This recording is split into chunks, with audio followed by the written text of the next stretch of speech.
Here we go.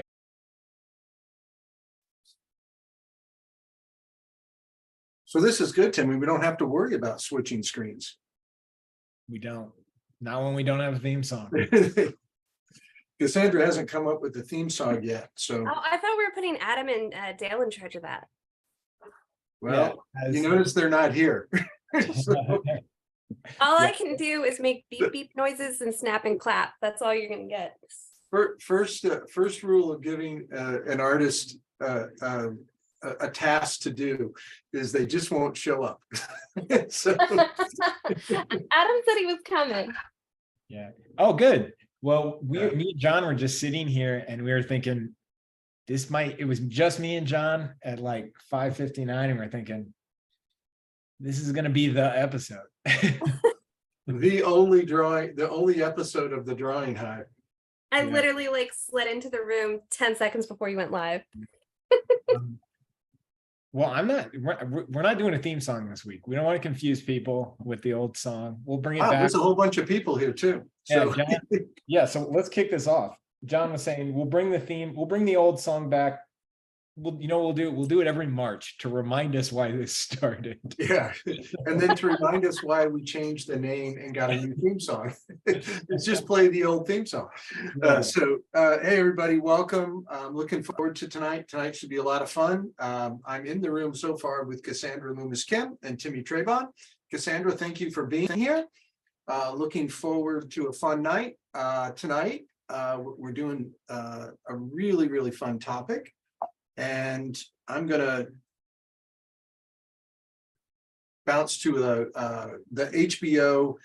This is one of the trailers, The Last of Us, and this I think is so cool. Our art community, and I love working with all the professionals I work with. But Timmy sent this over to me a couple of days ago, and then I went back and did a little research here, and look at that.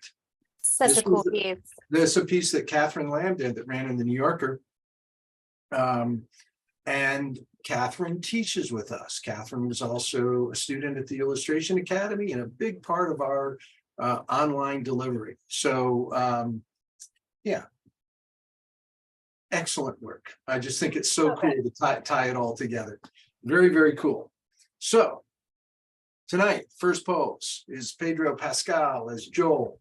I know very little about this, as just about everything that we draw. I know very little bit. I have not seen this. I have not played the video game, but I know Naughty Dog produced a video game, and in 2013 called The Last of Us, and that is. It was like the first video game. I think that's from what I read. It was the first video game that was made into a feature series, right? Probably not, but I think that's what I read, but certainly. Okay, so show me the Left 4 Dead series. Show me, come on, show me. There's something. I'm sure you're like lighting up the Discord right now. Okay, I'm not going to worry about it. I usually do. They'll handle it for me. No, this is just fun. Just keep talking, John. Let's go.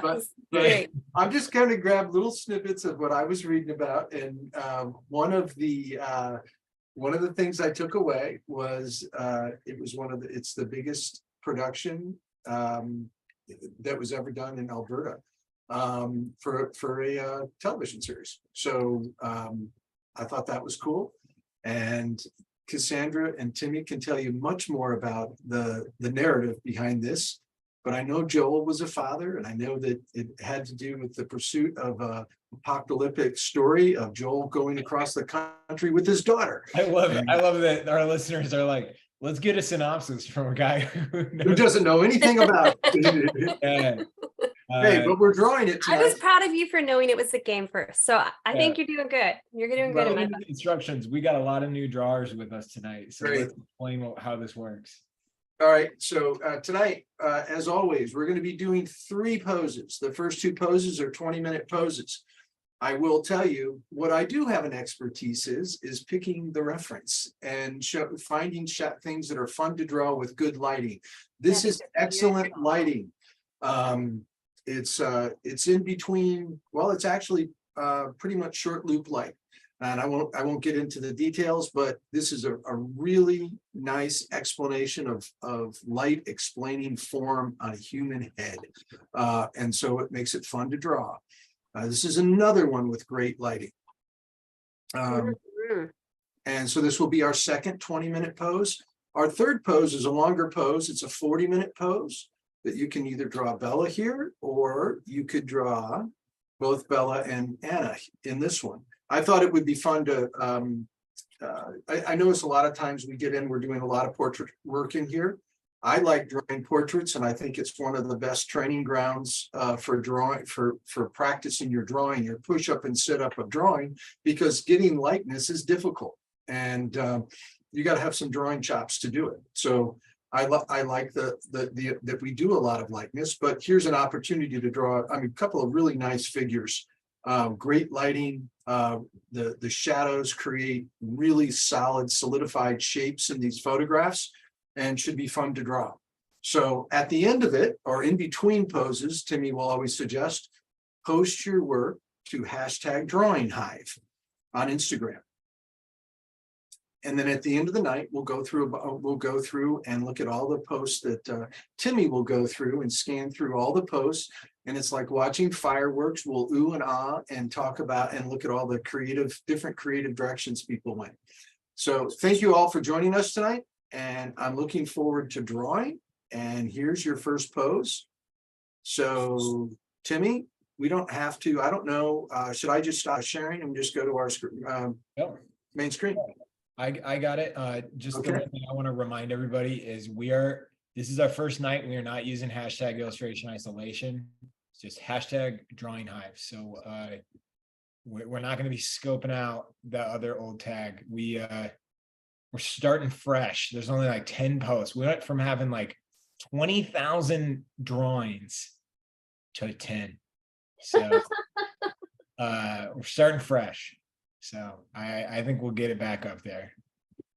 And just a reminder, if you need to know more about the narrative behind this show, please ask. I've read the synopsis.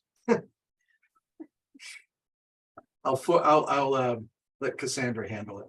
No, I think, John, what you could say about the game that really does summarizes it is that it was very groundbreaking as far as storytelling in a video game environment. It's not that it was the first or anything, but I do think that that's where it really gets its like, that's why it's such a notable game. Yeah, my husband played it and he said it was very like immersive. Like they did an amazing job with the story, but also kind of overwhelming. He was like, it was really just depressing because you get so pulled in. Yeah, definitely. We've got Adam Gustafson here. Oh, Adam. Adam, welcome. What's up, Adam? Adam's an incredible illustrator joining us. Yeah. Here's the question I love to ask Adam. Adam, first of all, thank you for being here, but how many books do you have out? Over 30. There you go. Somewhere in there. Children's books? What was that? What types of books? That's 30 picture books, but then there's probably like 8 or 10 like black and white spot drawing chapter books. And then I've done a lot of books that are just inside the educational market, and those I actually did lose track of. I don't know how many there are. Wow. That's kind of an epic answer. Well, and I got my first one the fall after coming home from the Illustration Academy. There's the right answer, correct answer. Ding, ding, ding. No, but I wanted to point out that the people that we have on camera that draw with us are, this is their livelihood. This is what they do. They are consummate professionals. And I'm very excited that they join us to draw. And they're awesome drawers. Cassandra and I, man, this weekend, Cassandra. I'm excited. Sunday. Excited. We're going to have an awesome class. Guys. We're kicking off our new commercial gallery program, and Cassandra and I are teaching a class together. Very excited about it. Dude, if I told like the version of me in Illustration Academy 20 years ago, I would never believe it. That's so funny. That's a nice feeling, isn't it? Yeah, talk about like the circling around of experience, huh? Right. Well deserved. And we have a lot of new artists with us tonight. Is it all, or were these just all gamers? I'm just curious, how many people showed up to draw with us just because we're drawing The Last of Us? And I'll say this, I haven't played the game, but man, Pedro Pascal, AKA is- the Mandalorian. yeah, he is so watchable. He's up there with like Clooney. I could just watch him do anything, you know? Well, like what it's just like if something's gonna be a hit, he's in it. Like he was in Game of Thrones, he was in The Mandalorian, now he's in this. Like I just feel like everything that he's in is gonna be a big thing. Yeah. It's great. It also, as a show, especially like the first episode, I like a very specific type of genre of apocalypse. I love like the turning point of, I love a movie or a show where it's normal life becoming like transferring into the apocalypse. I love that. That's like, so like Station 11, Or like you mean like episode 1 of Walking Dead? yeah. And then everything else after that, I'm usually like, I'm not interested. You know, I like lose interest. Like I'm not so, because usually you're like, it's not, that's what, I don't think that's what a failed state is like. You know, like, but this show I thought did a pretty like the first episode's pretty good. I really liked it. So I'm not a zombie show guy. So I have not watched it. yeah. It made me want to play the game. So Yeah, I feel like I thought it was gonna like super stress me out. So I chose not to. I may still get pulled in yet, but I have not watched it.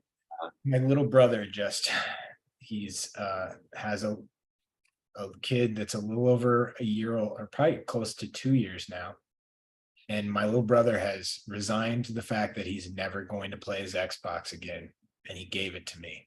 So Whoa. and I am it's John, this is dangerous for our partnership. The fact that I just acquired an Xbox. So not only do I have my 21-year-old son to worry about with his amount of time on Xbox, I have to worry about my business partner and the amount of time there, it's John's gonna try to figure out how to remotely install parental controls on my Xbox. Timmy, you're grounded. Yeah. You know it's gonna be bad when Timmy just starts to talk to you in pew pews. Well, someone's gonna have to explain that to me. Just like a sound effect in Oh, game. okay. It was now. nothing complex. Best answer ever. Cassandra, it doesn't have to be. So one of my favorite things, video game wise, is actually just to it goes with pretty much anything young, but video games are where I center it. Is to just simply talk to my kids and misuse the little bit of jargon I know as literally as I can. This does not surprise me. You're like a walking dad joke. So like Yeah, you just, yeah. Like the moment someone in my house says boss battle, I want to know if it was the CFO or the CEO. Did they have to go to human resources to have the fight, or did human resources have to settle the fight? The questions are, the first question from your children, what's human resources? Yes. Well, that's great, because in the video game, in zombie plots, I'm pretty sure human resources are, the people you eat.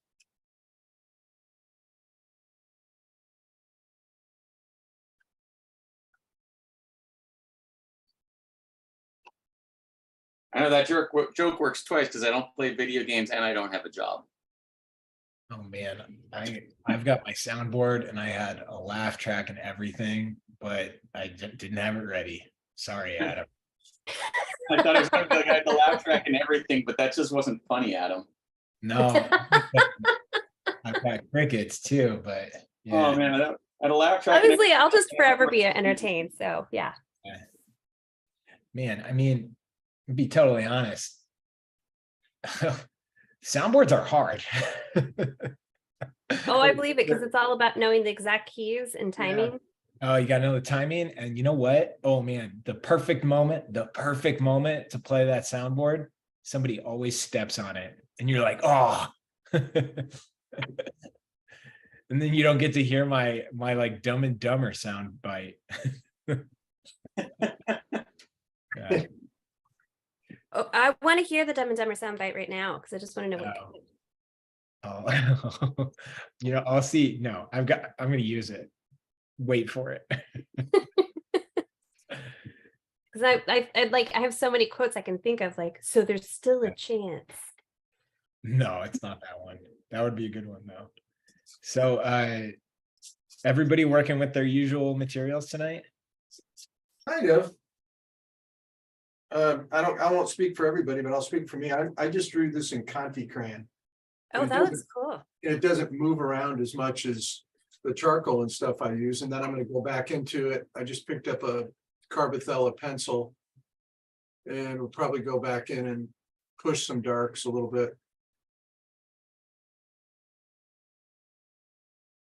Great. Wow. I really can't stress enough, and you know, especially head drawing, is really consider your dark and light shapes on the page, anything that you draw, but drawing figure or drawing heads, to try to find the shape of everything first and make sure before you start thinking about detail and polish, make sure you get, you know, the gesture of whatever you're doing down. And then you can worry about the polish and finish as you go forward. You can correct, you got time to correct everything. What are you drawing with, Adam? So far I have a Conte pencil, Sanguine Conte pencil, and a Wolf carbon pencil. So essentially a charcoal pencil. And then I'm going to bust out my usual white gouache, and at some point get desperate and grab whatever I've got next to me. It always turns out awesome. So Thanks. whatever that is, the technique, that Adam technique, it works. The kitchen sink technique. The kitchen sink technique. How about you, Cassandra? What are you using tonight? Oh, you know, I'm good old paint on cardboard that I sealed with GAC 100. Now, I guess what we should start asking you, unless you radically change, like, you know, there was a walnut week or walnut ink week, but when you're on your usual, I guess what we should start asking is what the provenance of your cardboard is. This one was the bottom of my grocery bag. Oh.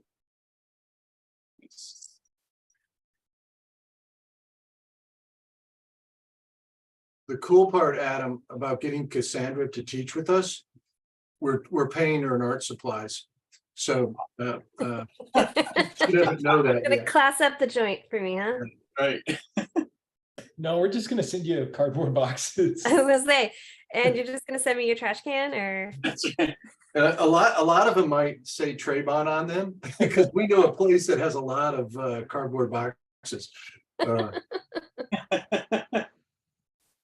I think Timmy's just gearing up to be able to paint with us. You know, that's all that is, right?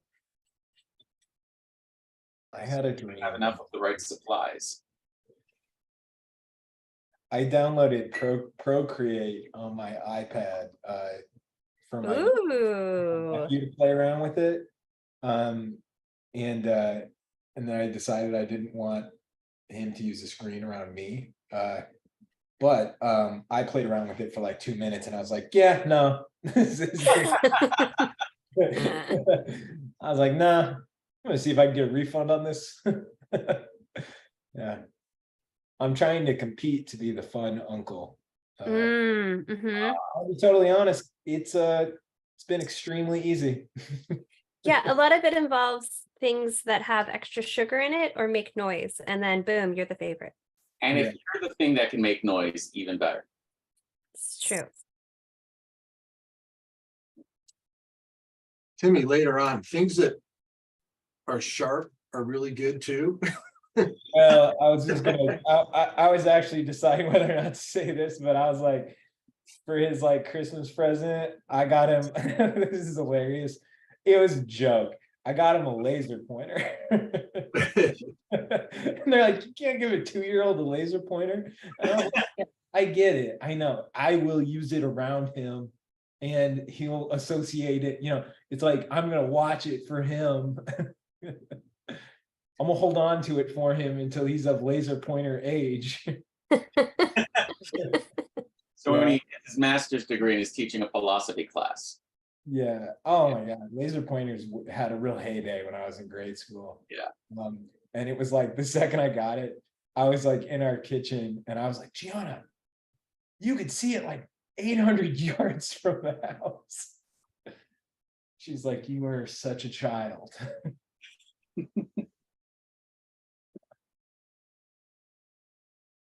I got my brother when his kids were young, like really loud toys for years. And so when it was his turn, he got my kids. I don't know, anybody see Moana, like the loud chicken hey hey?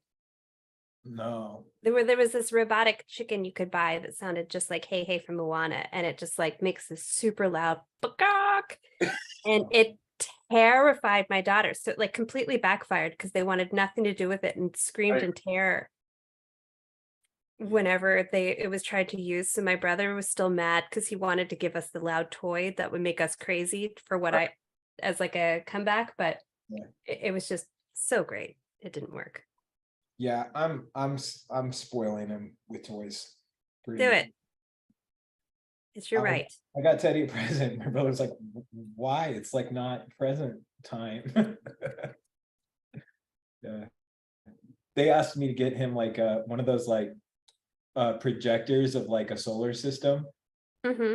And I haven't done it yet, but I'm like, I can't, like all of the ones I'm looking at are all like they're not the actual solar system. They're just like Stars.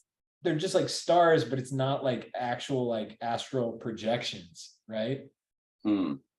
And Sega does one that's like real. Like you can, like it will like project, like you can look at it, you can like map it out and everything. And I was telling my brother, I was like, you know, most of them are like $30, but like if we want to take Teddy's like, you know, education seriously, you got to go with Sega's model, and that, you know, I think we're gonna have to split the cost.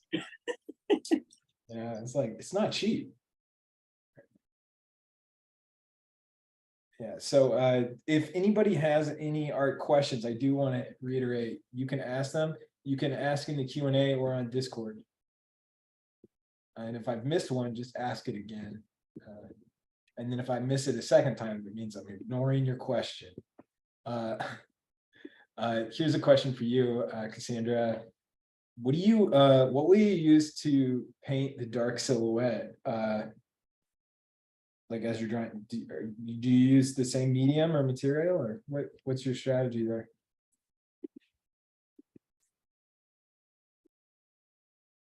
Oops, sorry. You mean what color do I use? Or I mean, this is all acrylic. You know what? Any tips I would say on that darker silhouette? How about that? So I just figured, like, looked at the photo and saw what I thought was a general kind of mid-toned, kind of neutral. So I laid out the silhouette in that, and then I made a slightly darker version and just started to lay out the shapes of where I see the shadow of, like, the shape of the hair is a shadow, and into the jawline and into the neck, that's all dark. And so now that I have that kind of laid out, before I even add a third color to it, I'm going back with what was my first color here.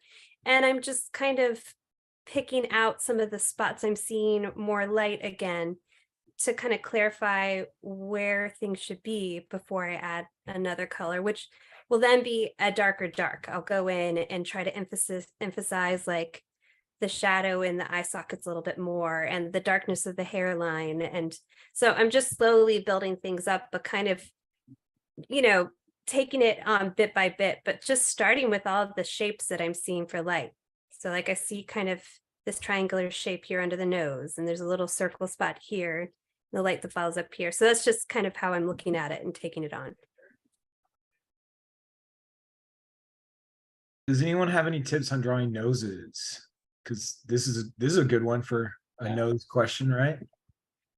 That shadow under the nose, whatever shape that makes, is so much of the nose, right? This, it's, and it's fun. So for when I'm teaching, people who I'm trying to break bad habits of, I always kind of point out that the little anime nose, right? That little shaded triangle thing is actually part of the nose. Like that happens right here on him in front of his nostril, where the plane break from the tip of the nose to the underside happens. And then the rest of the nose builds out from it. But that shadow, that kind of angular shadow shape where the side and top and bridge of the nose and tip of the nose break with the bottom where the nostrils are, is so much of the structure of it. And then the space between the nostril and the eyes is basically, there's like a big like sweet potato shape that comes from like the bag under your eyes, spans from like the bags under your eyes to the edge of your nostril. That kind of forms your smile line and the little shadow under your cheekbone. And then just, at the bridge of the nose, it's aside from looking, when you're putting the shapes in, if it helps you, if you need the logic of them, you just remember that the nose has like a front, a side, and a bottom. The bridge and the nostril lobes are essentially, they're going to catch light like the side of a three-dimensional object. The bridge down to the tip is going to catch it like the front or the top. And then you got that downward facing plane. And if on any figure, you could start by seeing what those three shapes are and how they relate to each other, how the side of the nose breaks with the cheek and breaks with the bridge. You're a large part of the way there, because everyone has those same landmarks. They're just in different proportions and different variations on the shape.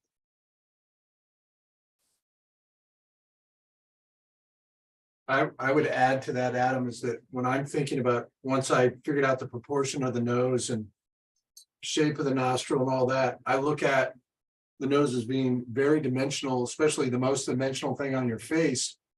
It's very bulbous.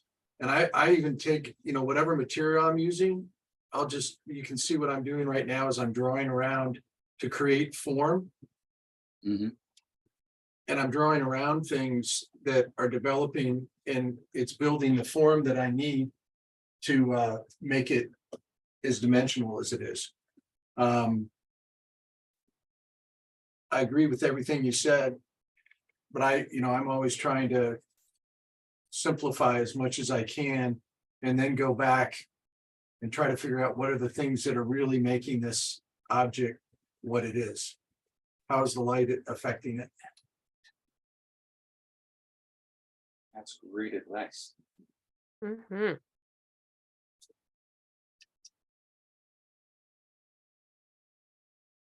The other thing to really think about is what is hard edge and what is soft edge. What's creating, is it a cast shadow? Is it form shadow? This harder line around the back of the nose that the light, is coming from above. It rolls off the top of the cheek and into that crease of the top of the nostril. And getting the hard edge, soft edge relationship, we know there's a nice hard edge underneath the nose that's explaining it. And you can emphasize those things. How is light explaining the form? That's after you figure out where it goes.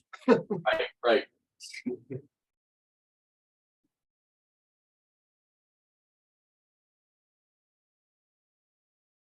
Jokingly, I always say that when somebody asks about drawing the nose, I always say, well, figure out where it goes first. And yet, that's you can draw a perfect nose, and if you're off by even a little bit, you've got a different person, Yeah, possibly a pod person. that's one of the reasons I love to practice with likeness so much, because it really helps you get your chops right, because when you get it wrong, it's pretty obvious. Oh, Even, yeah. even somebody from, you know, a non-artist could look at it, it's like, yeah, that doesn't look like him. Right. It's things like that that make me such an expert at drawing stunt doubles. Yeah. We've got just a few minutes left in this pose, but while we're on it, someone asked any advice on drawing hair and specifically facial hair. Again, start with the big shapes, group the shapes. Don't think about, you know, the first thing I did with the hair is try to figure out, mass it, and then go back in and you know, if you're keeping your values fairly close together, which this is, squint at it, it's dark hair against a slightly lighter background. Get the big massing shapes first and try, you know, squint while you're doing it, because it will help you group the shapes together. Cassandra, you're great at that. Talk about it. Yeah, I mean, I'm working on the hair right now, actually, and I'm seeing it mostly as a dark mass. So lay out the shape of it first. And then, you know, if you're working in pencil, lightly shade it, and then later you can erase where the highlights belong, but you want the shape. The shape is what's really defining his silhouette and his head. So, you know, I want to get that right, and just look at where is his hairline and how is his hairline sitting in there to where to pop it, and how's the hair pop off the back of the head. And I'm just seeing it all right now as one big shape. For facial hair, I think about it just lightly, like I'm laying in kind of the beard area as almost like a shadow, and then later I will add the highlights of kind of that peppery pepper that he's got going on. But first I'm just making sure it's there and in the right spot, because I can still adjust a lot during this time.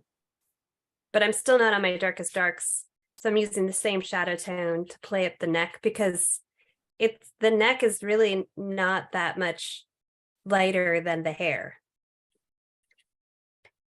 Right.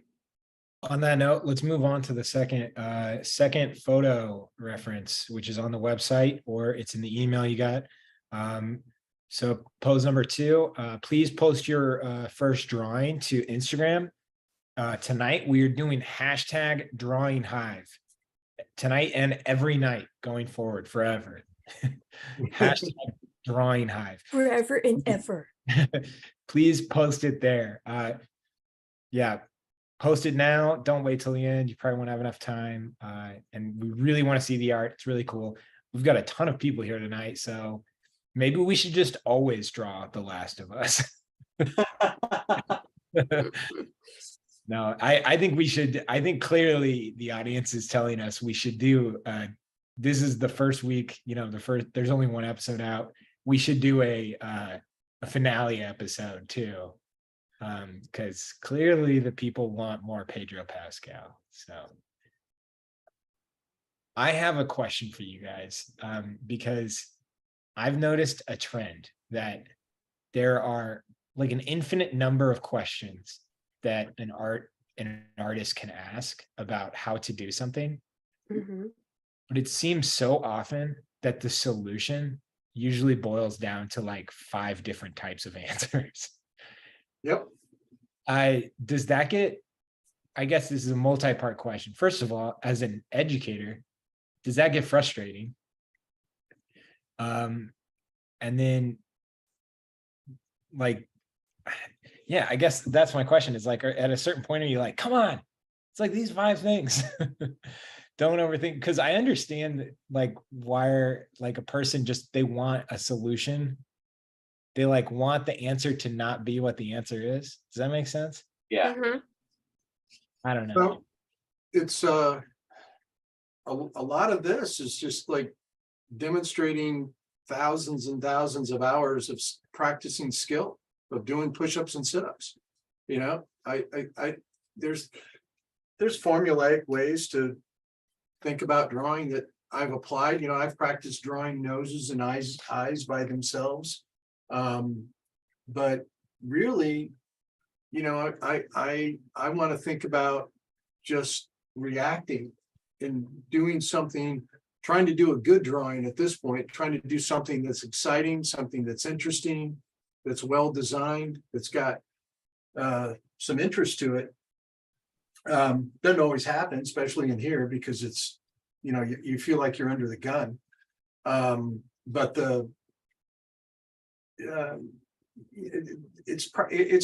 most of it's practice. I don't know how else to answer that. I think what you were saying about a lot of the questions are the same. A lot of the answers are too. It's like me, I would say probably the thing I say the most is get the big shapes right first. Get your proportions right. Figure out where things are going to go. Think about your light and dark pattern that you want in your drawing. Those are a lot of answers. Those are the answers I repeat again and again and again. I'll shut up and let somebody else answer it now.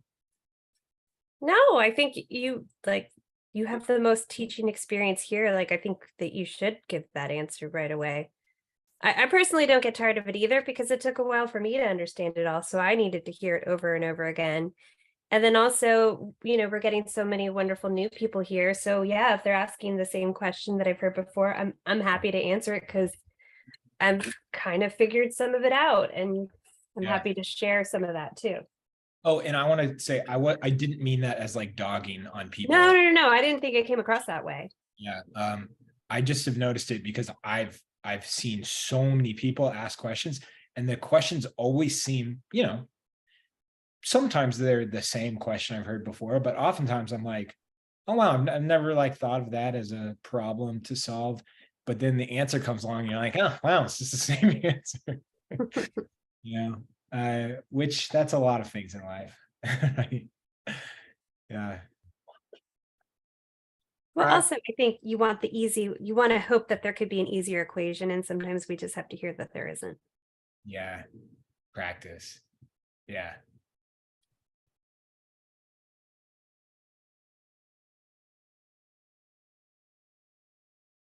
You know, I've said this in here before, and I'll continue to say it. It's like the more formula I bring to a drawing, the more I think about, okay, I know a head is this shape, and that it's this many, you know, you can divide, you can sit here and break down the head in thirds and then quarters, and where the eyes and everything fall. But that's not how I want to start a drawing. I want to start a drawing and analyze what this, you know, what makes this person, and I get much more interesting drawings thinking that way. As soon as I start getting really calculated, game over. It's just I don't do a very good drawing, or I have less opportunity to do a good drawing.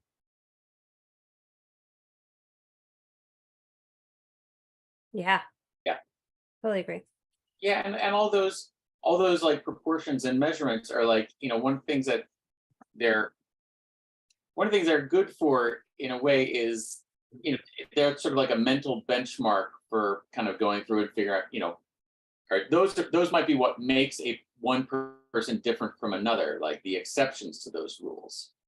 But like John said, when especially when you're working from specific reference and you're working on a specific person in a specific place, making a specific face, it's about, you know, exploring what that is as a picture. You know, that ultimately, even when we're drawing a face or a person, you know, it's still a picture. It's still that assemblage of shapes that, you know, make it specific to, you know, what is emotionally charging it.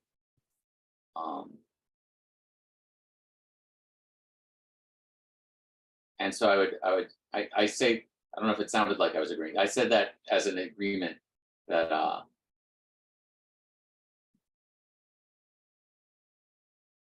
that, you know, once you go down the analysis highway instead of the observation, or the rather the sort of like rote, this is how it works, this is how I'm going to draw it. You know, you can get something that is academically or geometrically accurate, but doesn't, you know, it doesn't feel like much to look at, and it didn't feel like as much to draw it.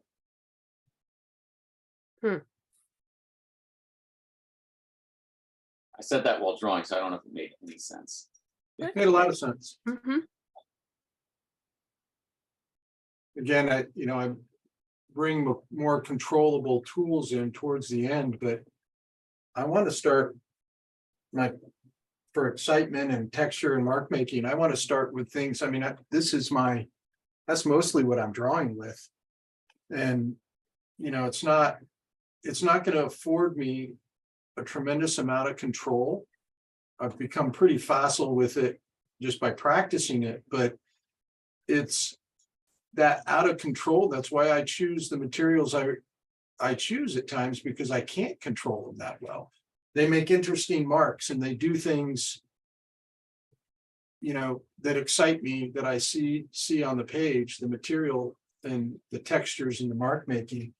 And I can only get that, or at least it's much easier for me to get that by using objects that aren't super controllable. Yeah. That's not maybe the advice that I would give you right at the beginning, because you're going to find it real frustrating, because you can't control it. But it is your own version of it is handy. Like, don't bust out a mechanical pencil to get started. Oh, absolutely. Because you're going to think like, well, I feel like I've got more control with it. And you do, but you've got like kind of the wrong kind of control. It does the exact opposite of what or at least the way I approach what I'm trying to achieve. And it would make it really, really difficult for me to create interest with something so pointed and so accurate.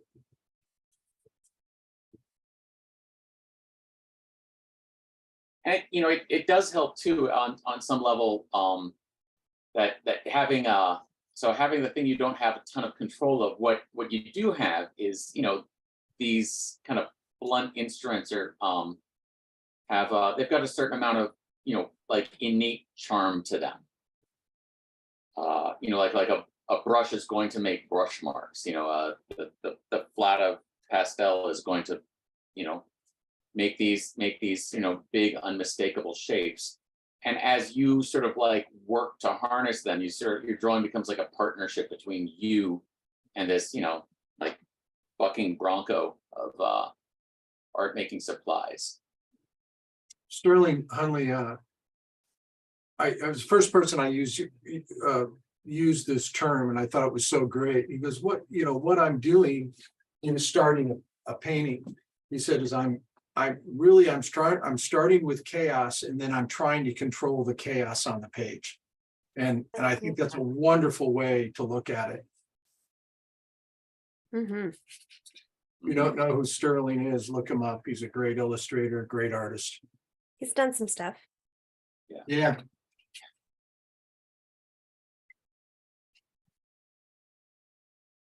And he's a great example too, because like one of the things you get when you look at a piece by Sterling Hunley is like there is a journey in each one of them. Like there's that sort of like finding. You can see him finding the picture, through these materials that he's. I don't want to say fighting with, but there is a fight there. The same thing I always liked about say like John Collier. Is there's no formula to what gets put where.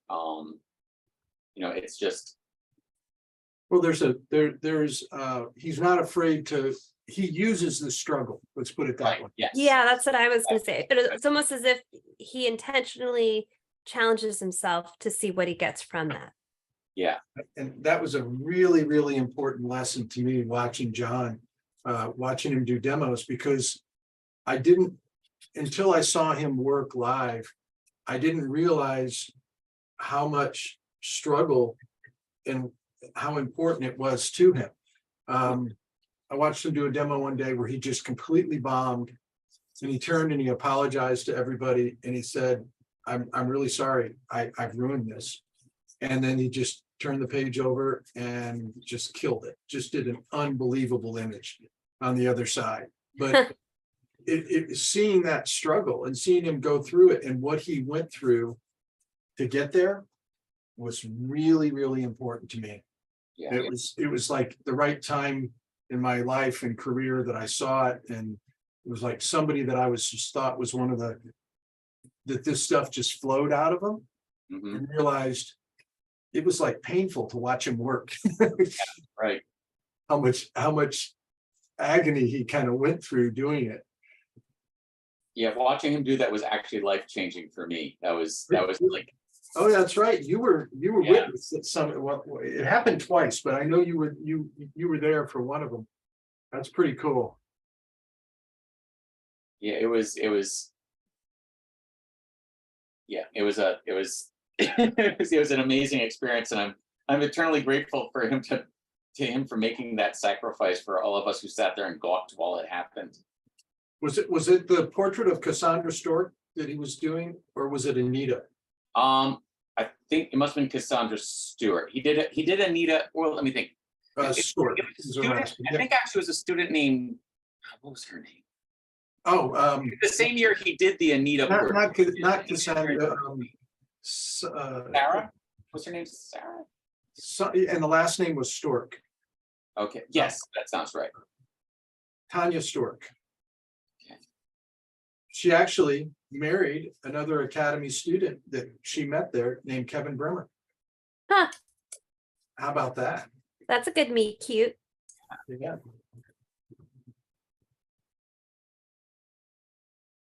But he did a portrait of Anita Kuntz, and actually Anita has used it for years as like when she won an award at the Society of Illustrators, she used it as her photograph. That's awesome. I would too if I'd had that opportunity.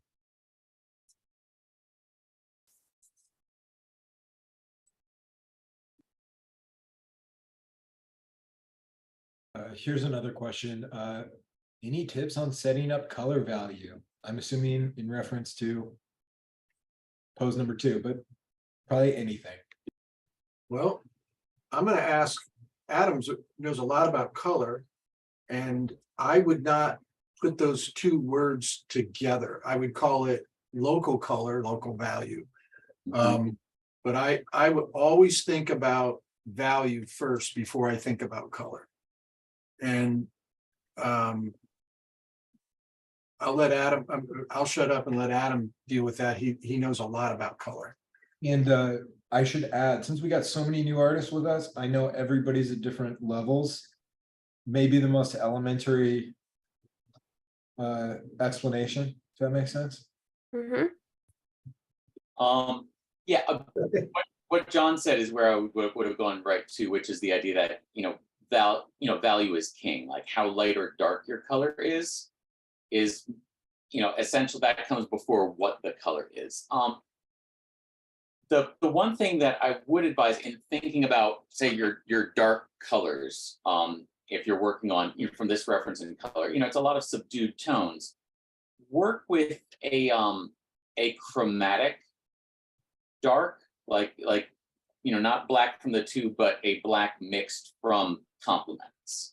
Because let's say, put it this way, if you take ultramarine blue, alizarin crimson, and yellow ochre, and you make a mixing black out of it, the nice thing about it is anything that you tint down with it is getting mixed at some point with itself and its complement, right? Like you're automatically mixing blue, red, and yellow with anything that you're trying to make darker. Likewise, if you accidentally smudge something into it, you're not like smudging soot into it, which you are if you're using, just straight up black. And so it's a way to avoid mud when you're getting out of those transitions. Beyond that, I would say try to do that thing that we keep talking about of squinting, but try to see the face initially in like blocks of like 4 or 5 colors or values, right? She has like a core shadow that things don't get much darker than. She's got this kind of reflected, greenish shadow that's reflecting her surroundings. She's got a local color that she passes through in between, and then she's got this glare.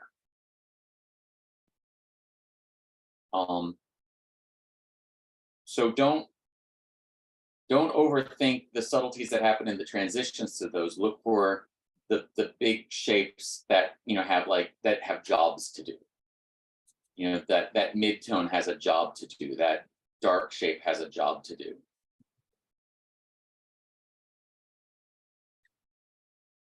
That was the explanation when I had a Mastiff as a dog. I looked up the definition, like, what is this dog's purpose? And they said, needs a job to do. I like that. I thought that was pretty funny. Good description, Adam. Treat your drawing like a Mastiff. There you go. Needs a job to do. That definitely goes for phthalo blue.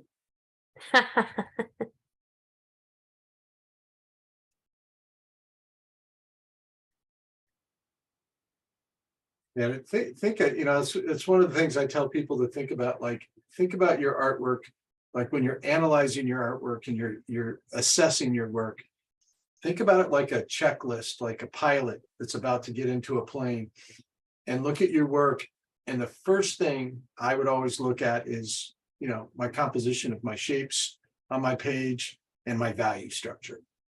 A picture is a collection of light and dark shapes, whether it's an abstraction or if it's representational.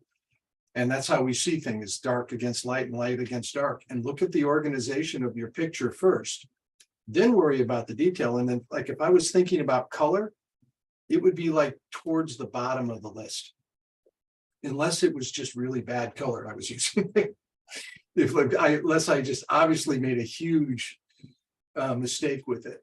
But color is like it when you're for me anyway, and I think the artists that I look at and talk to them and around the most, is that color is extremely important and can be really dangerous in your image making, but you can do a really great piece of work with no color, which means you don't have to have it.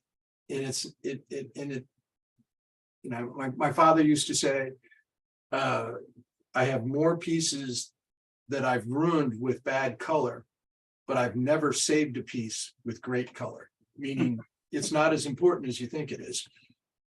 That's a really good. Mark English was amazing at these, taking, say, the kinds of things that I would spend like paragraphs on, and Mark would have a sentence for it. And that's a really good one.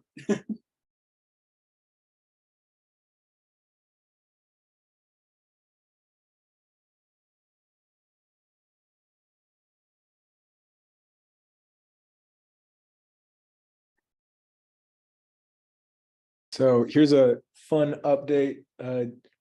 If you remember the first night that Matt Salacuse was on the show, he was directing a comedy special called Substance with comedian Matt Ruby. And it just came out. It's pretty cool. It's on YouTube. Cool. Yeah, recommend watching it. It's a fun comedy special. It's definitely mature audience, but it's good.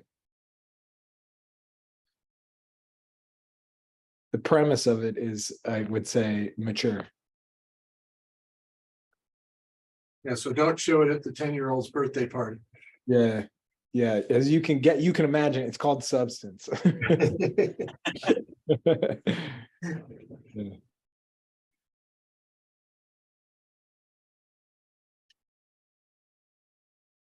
Yeah. It's funny. You have so many stages you go through as you keep growing as an artist.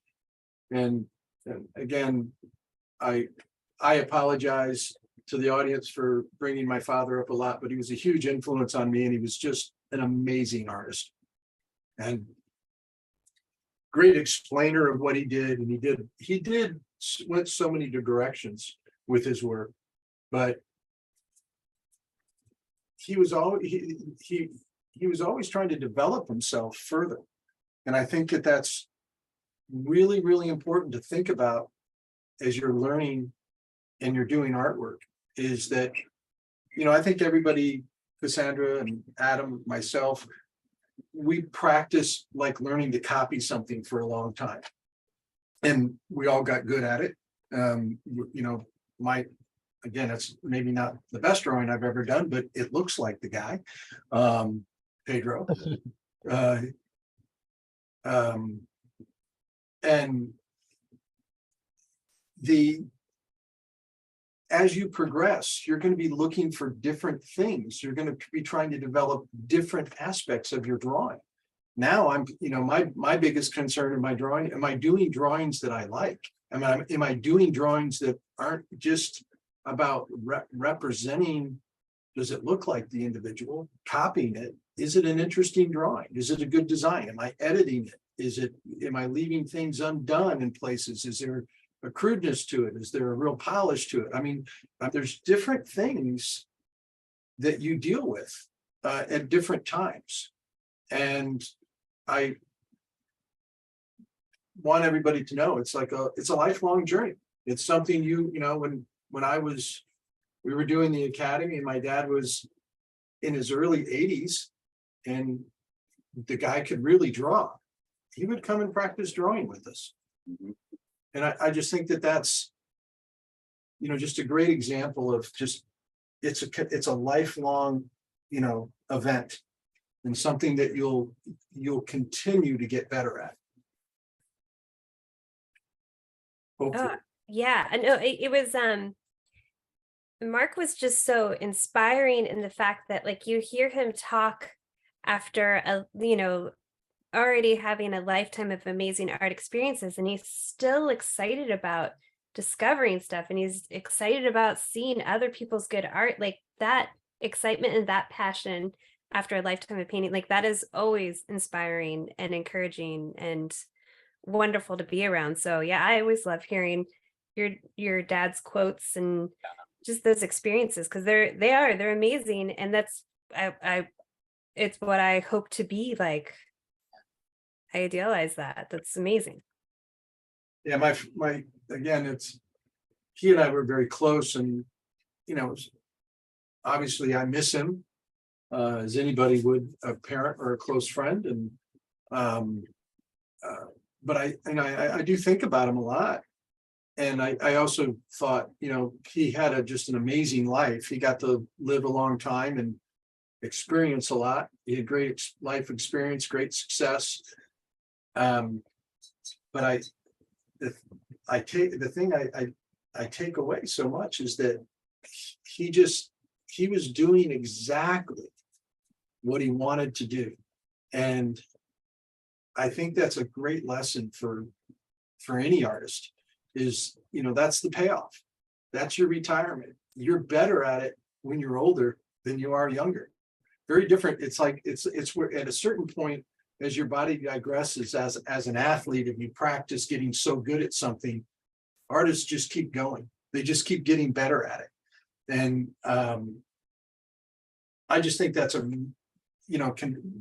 great lesson, and something, now that I'm thinking about, I'm not going to be here forever, which I didn't used to think that. You're thinking about, oh my gosh, I can actually continue to be better at something when I'm in my 60s. So approach it properly. And it's a marathon, not a sprint. Hmm. It's a pretty cool thing to have that no one can take away from you, you know? There are so many other things that you can pour yourself into that are like you said, like temporary, you know. I have a lot of friends who are, you know, we're like Division I athletes, and it's like you don't get to hold on to that very long. John, one of the things about your dad, like on the drawing nights at the academy, the thing that was always so cool is your dad was so, it really spoke volumes of his like I think his self-confidence, because he always would go draw, and he would always show up and draw, and he was an older man. He was driving, I mean, first of all, while he was driving, but Shouldn't have been, let's put it yeah, that he shouldn't have been driving, but he did not. he definitely pushed the envelope on that part. Yeah, talk about, yeah, he had a can-do attitude. Everywhere on the road too, but he would always do it. And then there were, you know, where I would say, and I understand it because I've been at this chapter of my life before, but I would say predominantly like in their 20s usually, but like there was an insecure type of artist that and I don't say that like in a negative way, I just say it in like it's a stage where they didn't want to go to drawing, and they would always come up with an excuse not to go, and then they would disappear from drawing. And it was always interesting because it's like, oh, you made so many sacrifices to get here, but then you're afraid to like keep learning. I don't know, that was always interesting to me. I always thought it was interesting too. It's like, you know, how can you, again, you don't really, especially in an environment like that, you're not going to get any better by not putting your foot in the water. You gotta put yourself out there. You know? I understand it though now, because I think I went through it with photography. You know, it's one of those things where if you come from a spot where you're stellar, but then you go to like, you know, it's like the Olympics for illustrators, right? All of a sudden there's a lot more competition. Everybody's made a ton more you know, you're in a room full of people who've made a huge sacrifice to better themselves. Timmy, for a long time, I Yeah. was the youngest instructor at the academy. And I you know, I don't hide from this anymore. It's like I invited like my heroes to come and be at this event. I was really fortunate. You know, I think my dad had a lot to be, because he was there, had a lot to do with it. People showed up, but having to go and sit and draw in between Gary Kelly and my father and Chris Payne. I mean, I lost years off my life worrying about it. I'm not kidding you. It's the scariest thing I've ever done. Oh, And I I've done mean, some as a pretty student, we scary were things. intimidated. I've done some scary things in my life, and that was really scary. It's like, oh my God, I'm going to be found out.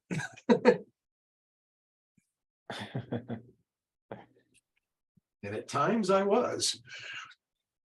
But yeah, like if I went to like 10 years ago, I would never have gone to like a photography workshop. Like I like never would have. I'd go to like I went to like lectures and stuff, but like a true workshop, you know, like. And I know a couple of photographers that I know that have really succeeded. They went to workshops for photography that are like the Illustration Academy of the photo world. You know, they're like immersive, like 4 or 5 week ones. But it's like like you said, it's like scary. You know, you're afraid of getting beat up by the talent. Where that's not what happens. You get better because of the talent. Yeah, it's kind of the exact opposite fact, but you've got to be really willing to throw yourself into it. Yeah.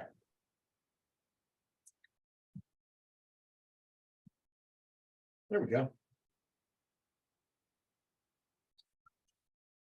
Adam, that's looking awesome. I'm gonna I swap. know, you got it so well, Adam. Can you center? Can you center it a little bit more? Your camera. Sorry. I really should, right? Yeah. There we go. It was cool because she's like looking out over the empty. Like, why is your sketchbook way over there? Yeah. Wow.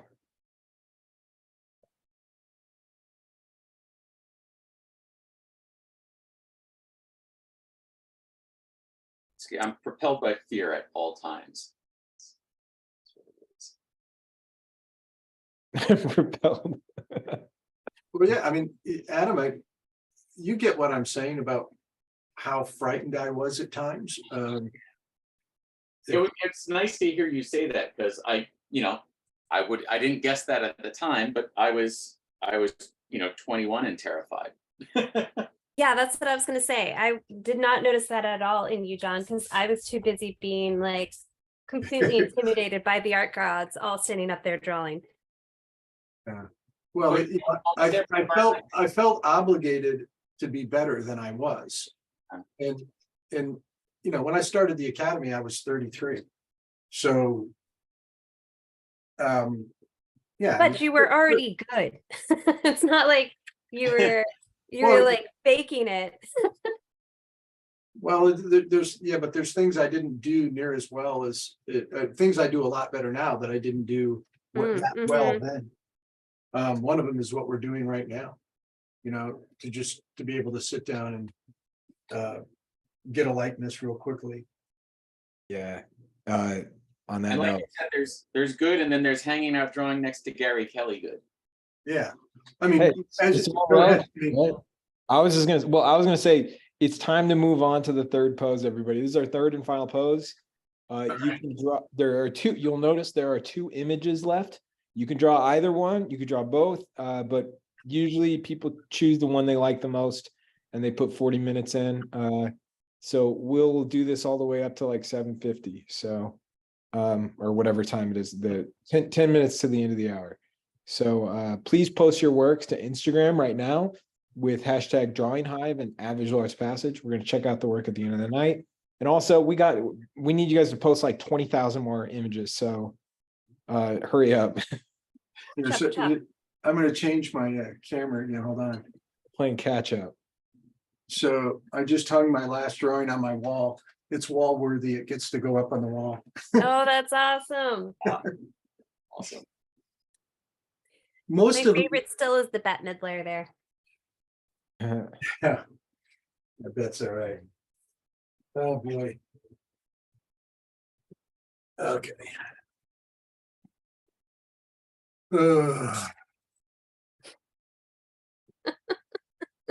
Let's start another one, right? Oh.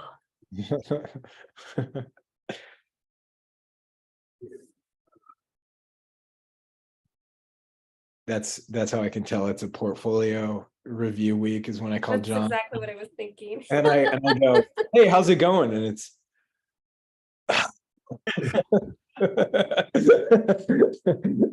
You don't want to know. yeah. Everything good?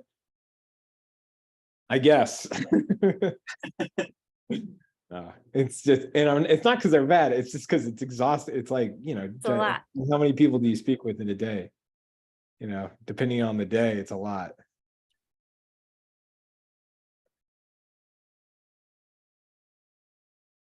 I am gonna make a public announcement though, a public service announcement.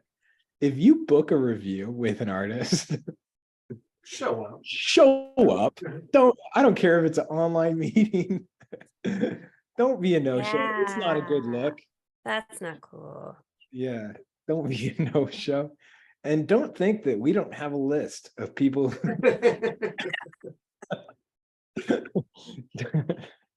Yeah. Oh, all right, it's our ban list.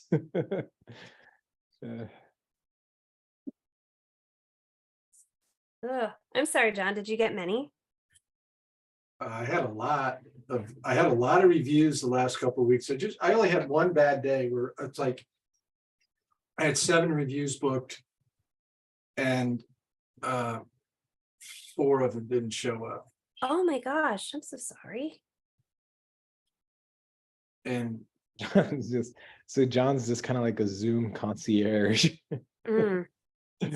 Yeah. That's bad. That's bad strategy. That's bad business etiquette. If you're trying to make it in the industry, maybe don't book meetings and not show up to them. But who knows what happened? We'll be optimistic. we're very understanding And we're super understanding. the first time. The first time. Yeah. Oh man. And you know what? And I'll buy a made up excuse too. If it like makes things copacetic, somebody can be like, my car broke down. And I'll be like, all right. Like, I'll accept it. Even if there was no car. You don't own a car. Man. I was with Nick Vidros. Incredible photographer. We should do a Nick Vidros night soon. Have him on the show and then get the show completely banned from YouTube. But Nick Vidros, I was assisting him, and there was another assistant that was supposed to, it was like a PA was supposed to come on set, and the PA was late and was so clearly lying. Nick's got him on speakerphone, and he's like, "So man, what's up? What's your ETA?" And he's like, "I'm 20 minutes out. I'm waiting for a cab. My car broke down." And Nick goes, "Don't get a cab. I'll come pick you up. Where are you?" And it was this kid just like floundering to be like, no, I've got a cab. It's fine. Please don't. So it's like, no, what street are you on? We're in your neighborhood. We're in that area. We're like right on the highway. Where are you? We will pick you up. It will be faster. And then he goes, actually, I insist we pick you up because it's going to be faster. It was gnarly. So how did that go? It did not go well. Yeah. Also advice, if you're late to something, don't show up with a coffee. Right. Ooh. Never Unless show you've like brought it to the person up. as an apology or something. Yeah. Oh yeah. It cannot be your coffee. Yeah.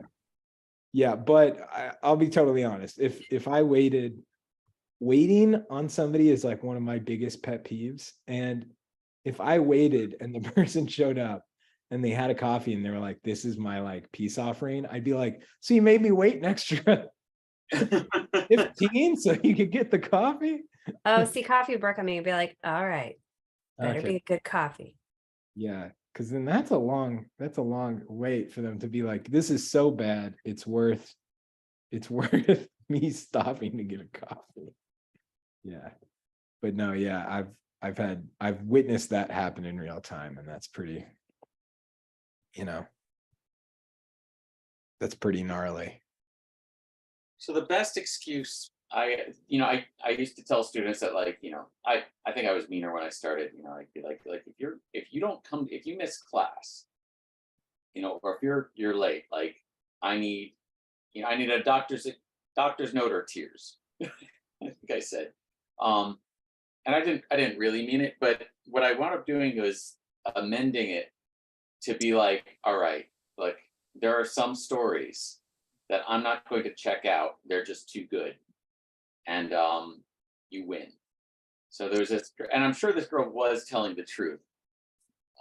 She missed a day of class, and of course, the person with the best excuse is the one who never misses class anyway. Mm. But she was like, yeah, I don't know if you were watching the news. I was like, well, right there, it's going to be something. It's a great start. Yeah, it's a great start. I don't know if you watch the news. She's like, but about that restaurant where the owner turned up in the woods in a bunch of garbage bags. She's like, I'm the lead hostess there. So I was detained by the FBI for questioning that day, and I just couldn't get to class. And I went, yep. Yeah, that's an excuse absence in my I'm book. not even hands looking down. into it. That's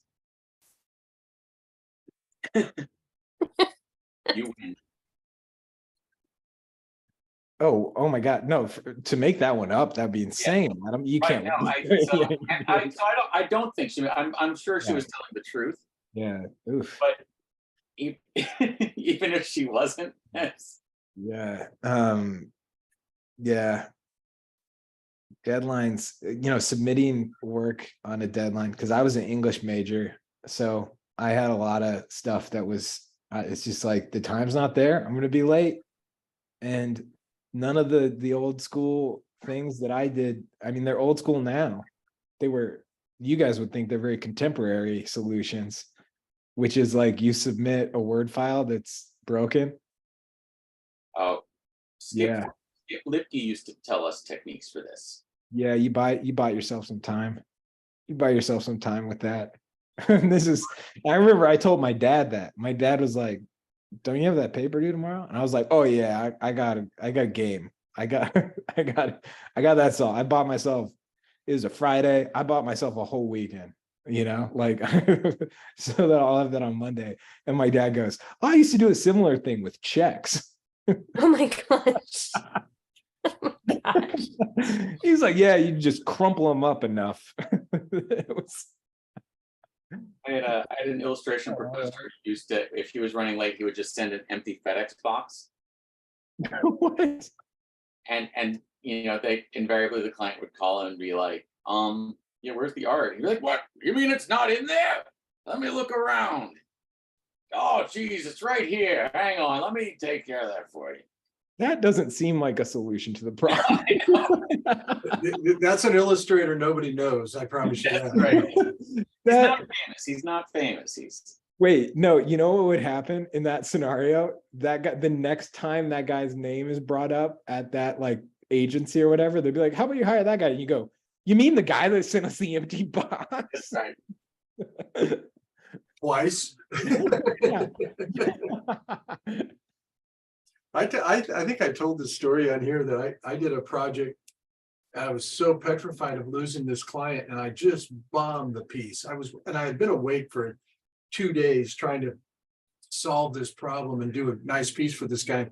Guy was a really well-known art director, and for a book company that I wanted to continue to work for. And so I was living in Kansas City, and FedEx went, I missed FedEx, and I'm still not done, and I'm kind of panicking. I'm like, the hell am I going to do? And then I thought, okay, I could buy a ticket and send it same day air the next day. Okay. And I take it out to the airport, and I'm like, yeah, but I've had bad experience of it getting delivered in New York. So I bought a ticket. I flew to New York from Kansas City, delivered the piece to him, and pretended I'd never met him in person. Just had a cap on and delivered the painting to him, and got back and just went right back to Kansas City. He thought I was the delivery guy. Didn't talk to him at all. And then I told him about it years later, and he said, I remember that day and getting that piece, and being worried that I was gonna miss the deadline on it. And he said, I had no idea that was you. And I was very, very happy he didn't. Great art director, great project. Just would have been really embarrassing. I've never flown anywhere, but there have been plenty of times that I drove out from my house to Newark Airport at 10:30 at night for the last plane out. Yeah. To get the very last sort. And then there were, plenty of times that I did take the train into New York to like hand deliver things, and like that, just kind of left it at the front desk and didn't stick around to meet anybody. Well, part of it, right? Yeah. But being on time was a big deal, and is a big deal. Yeah. In a weird way, some things have got, I find the sketch stage of everything has gotten, or used to be, more forgiving than it is now. Right? Because I think used to send a drawing over to someone on a fax, and they would have to decipher this, just the world's worst photocopy, and go, yeah, I kind of see it. All right, good. Yeah, let's go with that. And I remembered the first time people were like, you can just email me a JPEG. And I was like, oh man, it's got to really look like what I'm going to do now. And sure enough, like I got like revisions, became much more like specific and picky once people could really see your sketch. My sketches just got, tighter and tighter. And just from the the technology of that of the once you scan in your JPEG, everyone can see what direction you're shading in, let alone as opposed to, so that's a guy on a bridge, right? Okay, yeah, I like that idea. If that's what you see, yeah. Right. Do you like it? Love it. Yeah, that's exactly what it is.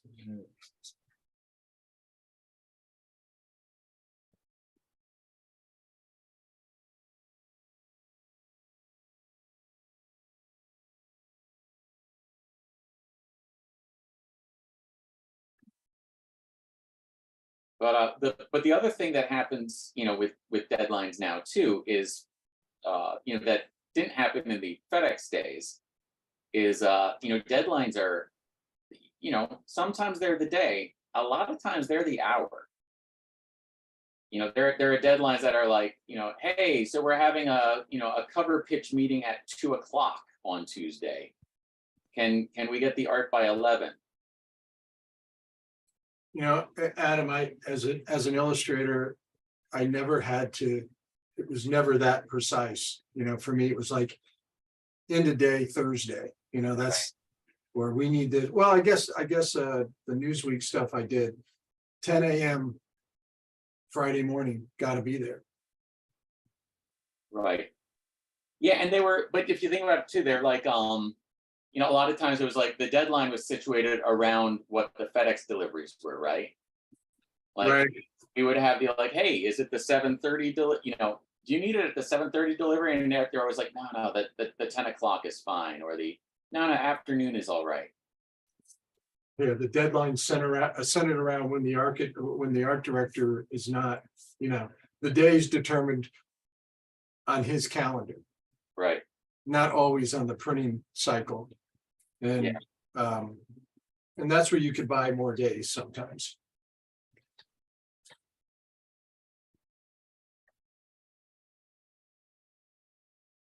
I know this seems really kind of premature for this drawing, but I always look at drawings like trying to assess them as I'm working through them and thinking about it. And it's like, this one's got a shot. This one's got a chance of being a good drawing. I have a question from Ocean, and before you guys tackle it, I'm gonna answer it as well. Question: if I want to meet a big deal art director in Miami, how should I approach it? I have a plan with trying to set up a meeting with the editor and art director of the Miami News Times, Miami Herald, but I'd like some pointers since I might meet in person too. First thing I'm going to say is, Ocean, I know you're enrolled in career development. So your instructor, Sterling Hunley, he's your guy. You got to ask this question. I think he'll be able to give you really good advice to set up kind of like a respectful approach to things like this, because there's a lot of nuance. And I just want to reiterate to everyone else, if you're wondering like what I'm talking about, Ocean is enrolled in our mentorship programs, which, we draw for free on Thursdays. We host, John is like kicking off his artist spotlight, which is open to the public every Monday night. It's totally free. But the way John and I keep the lights on, we offer art mentorships that are taught by some of the biggest names in the industry, and they take you under their wing. Ocean is going to be under the wing of Sterling Hunley, one of the most awarded illustrators by the Society of Illustrators. And so like, that's like the perfect question, because, Ocean's a super senior in the career, like she's been in all of our courses. And you gain access to that type of resource to ask a question like that. And you're going to get some seasoned feedback. So, and I should add, classes start on Saturday. So tomorrow is the last day to sign up. So don't sleep on it.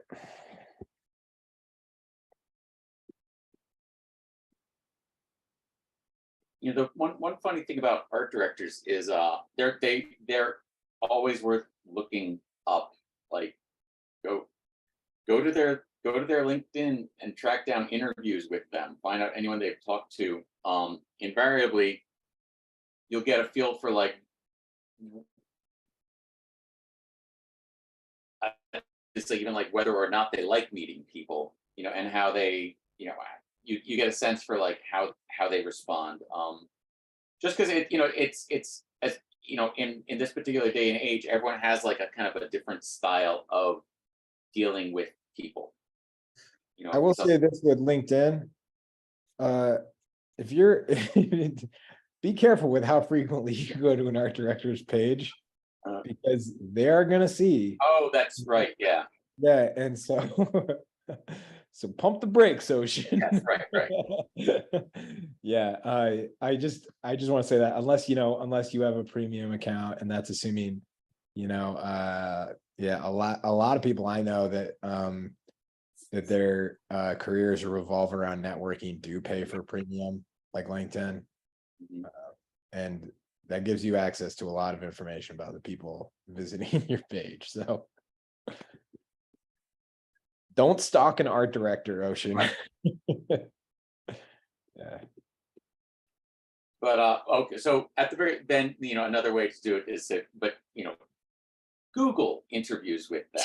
See what publications and websites and things like that they've done interviews with. Invariably, someone will ask a question like, how do artists get a hold of you? How do you find artists? And you can find the person who, for some people love people and some people want to be left alone.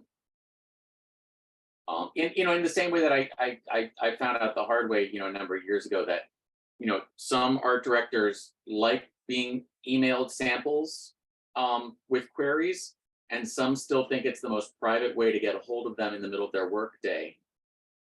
And they get genuinely angry at unsolicited emails. Uh-huh. That's pretty I find that annoying, but Yeah. I appreciate somebody reaching out to me and shooting their shot. Right. As long as they're respectful and like thoughtful. This one person sent me an email, and this is funny, and they're a very nice person, but I will say this, their strategy was off a little bit. If they're listening, we are totally cool, don't worry about it. But in their email, they called me sir. And I was like, oh, you don't gotta call me. Like I responded to their request and everything, and I was like, you don't gotta call me sir. And they were like, okay, thank you, Mr. Trayvon. And I was like, no, just call me Timmy. And then they responded, aren't you like 30 years older than me though? I was like, wow, you went from being like so gentlemanly. And like, first Not of a good all, way to talk to Timmy. no, I'm not 30 years older than you. I'm like 12 years older than you. Couldn't believe it. I was like, what? But I was like, was all of the first that were the first few correspondence just all show? Like, yeah. But man, I like Adam, like you're saying, like the reaching out, like I personally like there's a comedian, Renan Hirschberg, that says like, I don't play hard to get, because when I play hard to get, I just don't get got. Yeah. Like that's just like not, you just got to be yourself. Yeah. Like you can't try to play it any differently than like who you are. But like I understand also the like anxiety of like, oh, what should I respond? What, it's the same anxiety that you get like my generation and everybody now, like dating, texting, like, did I say the wrong thing? Or how do I respond to this? And how do I get this person to be like, I like this person? I want to work with this person has talent, or this person's interesting, or blah, blah, you know. And what's funny is I've learned, like, especially like if you're say you're a millennial or like a Gen Zer and you're trying to enter the professional field, there are a lot of people who are what's past what's past millennials? Is that Gen X? Even older than millennials. Yeah. Yeah, that's Gen X. Yeah, Gen X, you send them I'll send a Gen Xer that like I'm like really trying to win over. I'll send them like a 20-word text and get back that, yep. Or okay. Thumbs up. Thumbs up is death sentence. Thumbs up is thumbs up. They might as well just send the middle finger emoji back. Like, Yeah, you told me that recently, and I'm like, oh man, I do that a lot. no, I was telling Cassandra about it because I was messaging a person that I really was trying to win over. And I was telling Cassandra, I was like, oh my God, I think I blew it. and then we were talking about that like how the thumbs up response is just a death sentence. And then I texted John something. He responded with the thumbs up. and then it clicked. I was like, wait, no, it's an age group thing. I got to watch him process it in real time. It was pretty great. Yeah. Cassandra did see it in real time. Yeah, somebody said don't bombard people. Yeah, 100%. Don't stack your messages. Oof.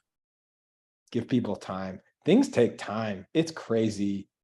Relationships that you build, and you're like, you'll think, I imagine that this has happened to you guys, but it's happened with me where back when I freelanced a lot, I would reach out to somebody and try to build a relationship, float an idea to be like, maybe I could do this for you. Maybe I could help you out with that. And then it kind of like fizzles out and nothing happens. And then like 2 months later, I'm like, man, that sucks that nothing came of that. And then it's always like 7 months later or something, you get a call out of nowhere and they're like, hey man, was thinking of you for this or whatever, you know? So, I mean, does that happen with you guys? You plant a seed and like maybe even a year later? Sometimes. Happened a lot. Yeah. Mm-hmm. Publishing is years. Like there have been people who like, gave me a job and were like, it was like, hey, God, finally got something for you. Looking for it. And it was like, wow, you've been on my mailing list for 15 years. It can be like that. It's, and I think it's my way of thinking through what happens in a case like that is to go like, let's say someone sees a quarterly mailing from you. So on some very small level, they interacted with you three or four times in a year. By the time they call you a couple years later, they're still only a couple interactions deep. So time moves differently when you're, when you're a promotional pen pal.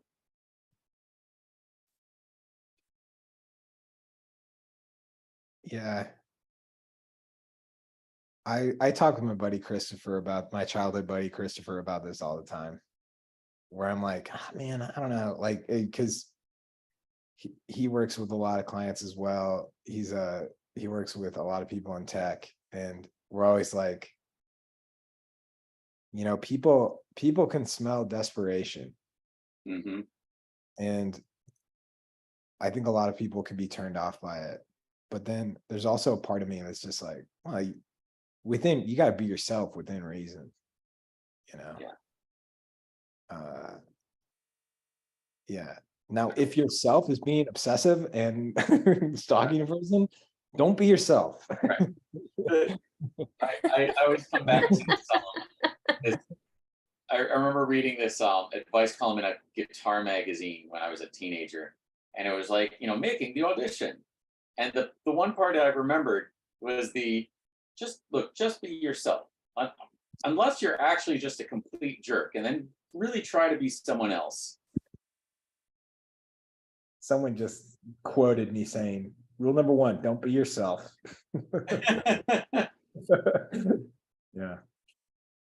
Someone asked Adam, are you using a neutral gray paper? It's actually olive green. Okay. Well, that looks great, Adam. Oh, thanks. This was high pressure. Like you get in the highlights on her face are so like beautiful and specific that taking all the advice that John and I have been dispensing, and that all of us have been dispensing about, you start big, look at the big picture, look at the composition, look at, I'm going like, but that highlight on her nose is so pretty. So it really took, it was really a challenge to like go like, no, leave the nose alone, big shapes. That's one, I looked at that, I really wanted to do that, to render that image tonight, draw it. But I kept thinking, man, I'm gonna have to make it the way I work, to make it work, I would have to start with the background first. I'd have to do the whole setup and get the value structure of the background to make it work. This is So the I can do it. 5-minute warning on this last pose, everybody. That snuck up. Yeah, I didn't even make it over because I was mad that I wasn't getting the likeness of this lady, so I'm still trying to get it. She was deceptively difficult. Yeah. It was like all the, I'd have it and then I wouldn't, and then I'd have it and like just little things would move and she would change. Mhm.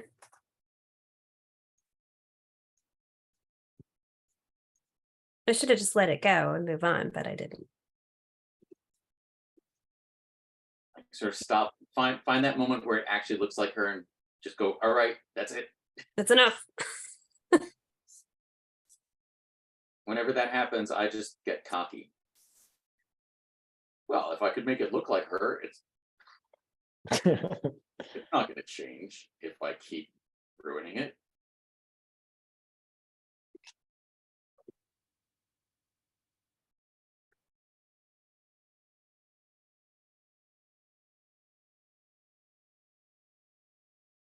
Oh, I watched a good documentary.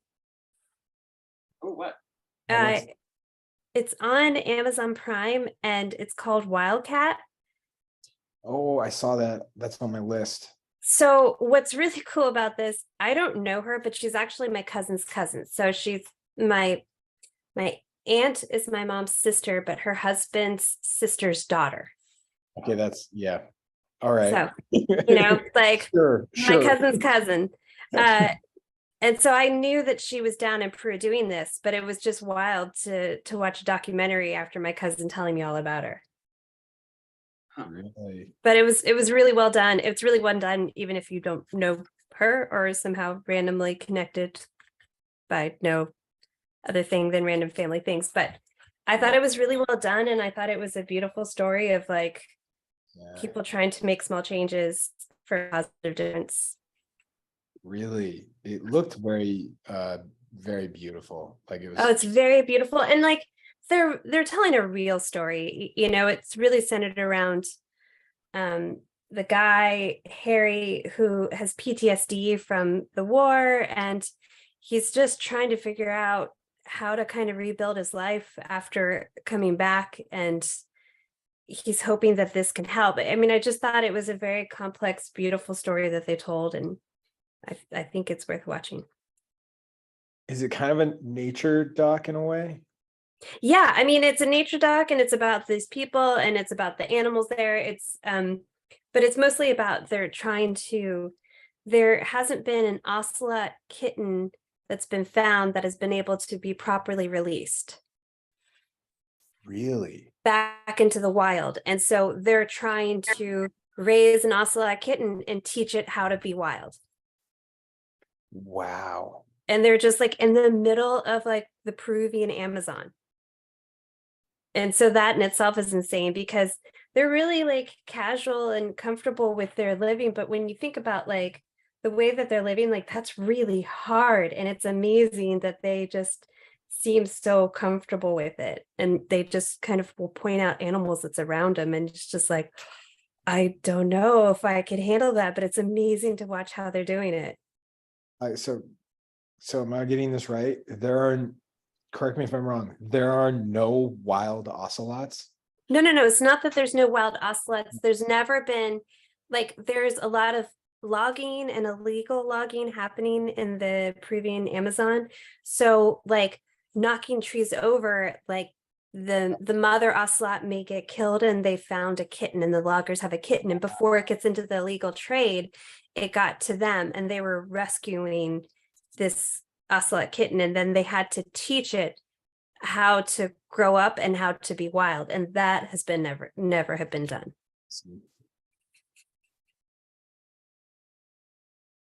Does that make sense? Yeah, sounds cool. Yeah, it was really well done. And you know, I like the animals, so Yeah.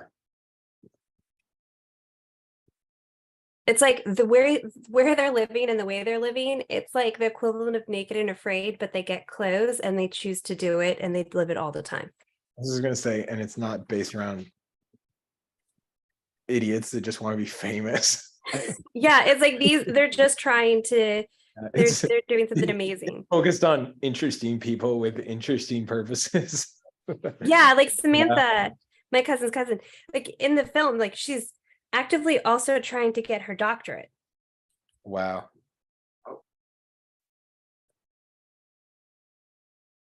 It's cool. So That's yeah. cool. I have a lot of appreciation for people who dedicate their lives to like helping animals. I have I would say a kind of a friend that, you know, I've been connected with him for a really long time, but the last I was connected with him, he worked at the Kansas City Zoo. Mm-hmm. Now all he does, he's moved to the West Coast, and all he does is work with exotic animals in like sanctuaries, and it's just like he has the most interesting life of like, he's like the only person that, like, I would say I check Instagram like once a week, and he's like my stop. I'm like, gotta see what he's been up to. Yeah, that'd be amazing. Yeah. Yeah. But he also deals with like pretty aggressive animals too, which is wild. I don't know. I'm assuming he probably got some training, you know? I don't know. Dealing with like primates and stuff. Yeah, you'd have to. When I obviously he got training, I meant like I'm assuming that there's like a very do you have to get like do you have to have like a zoology like master's or doctorate to like work at like a zoo, like, and I don't know. Man, somebody do some research and let me know. This is a stupid. I'm like thinking out loud about like things that are easily Googleable. Anyways, everybody, please. Oh, sorry to cut you off, Cassandra. I was just gonna say, That's fine. please post your work to Instagram. Start posting right now. We're gonna keep talking for a little bit. Post it to Instagram using hashtag #DrawingHive and @VisualArtsPassage. We're gonna move over there in about, I don't know, 5 or 6 minutes. So start posting your work. What are you gonna say, Cassandra? Oh, no, there's been so many things where I ask these generalized questions looking for other people to give me answers while I'm holding my phone in my hand. So like I totally get that. That's my favorite thing to do. There's a website that I think it's called You Can Google That. Or let me Google that for you. Let me Oh Google yeah, it. yeah, yeah. Mhm. That's devastating to get from somebody. What it is somebody asks you a thing that you just are going to Google them for you. You put it in there and it makes a little video of somebody Googling what you just asked. It's the best. Yeah.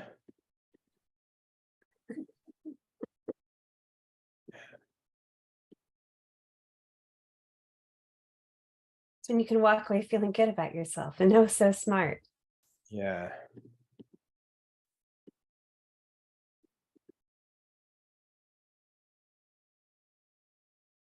I'm just going to send that to students on Saturday.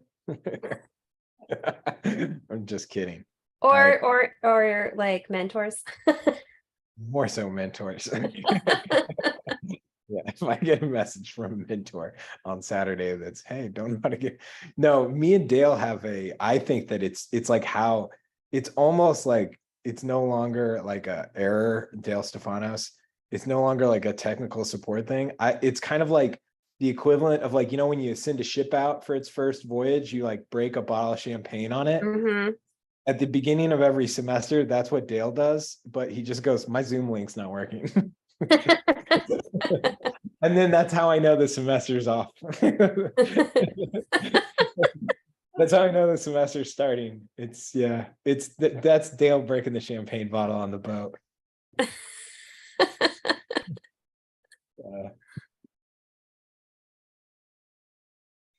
Hey, guys. Hey, Bill. Sorry to join so late, but I've been We're working. about to move over to Discord, or we're moving over to Instagram in a minute.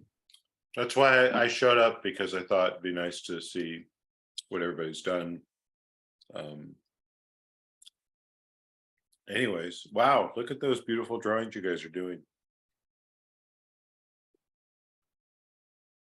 Thanks. I didn't move on, but Adam's on it. He did all of them. I mean, I know it's beautiful. Everybody's, John looks like he's left the library.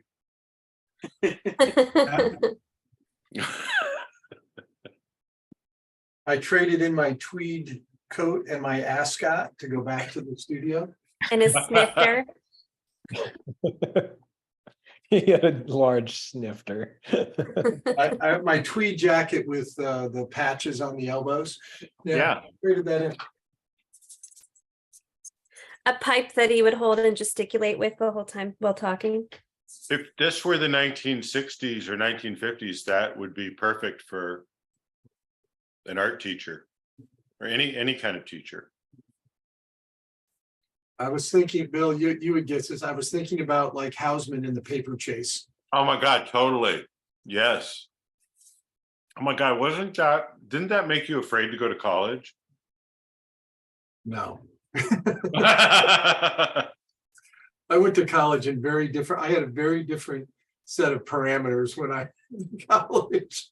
no, I know. My goals were very different. Yeah. But I remember do you remember the movie The Paper Chase? And then there was the show. Yeah, very much so. But we're not going to talk about that because we're the only ones that know about it. I know. Say this is the Bill.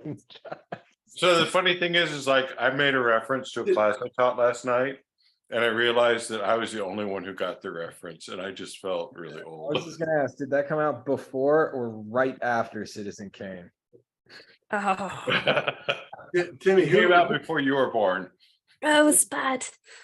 Timmy, who was the comedian that you referenced recently? We were talking about the comedian that was saying what college really is, and it's like, imagine it being a business and you're taking out. Oh yeah, you go to if all like soon to be college students had to go to a bank and ask for their ask for a business loan, and then the bank would be like, okay, well, what's your business? Here's the plan. For about 4 years, I'm gonna get blackout drunk.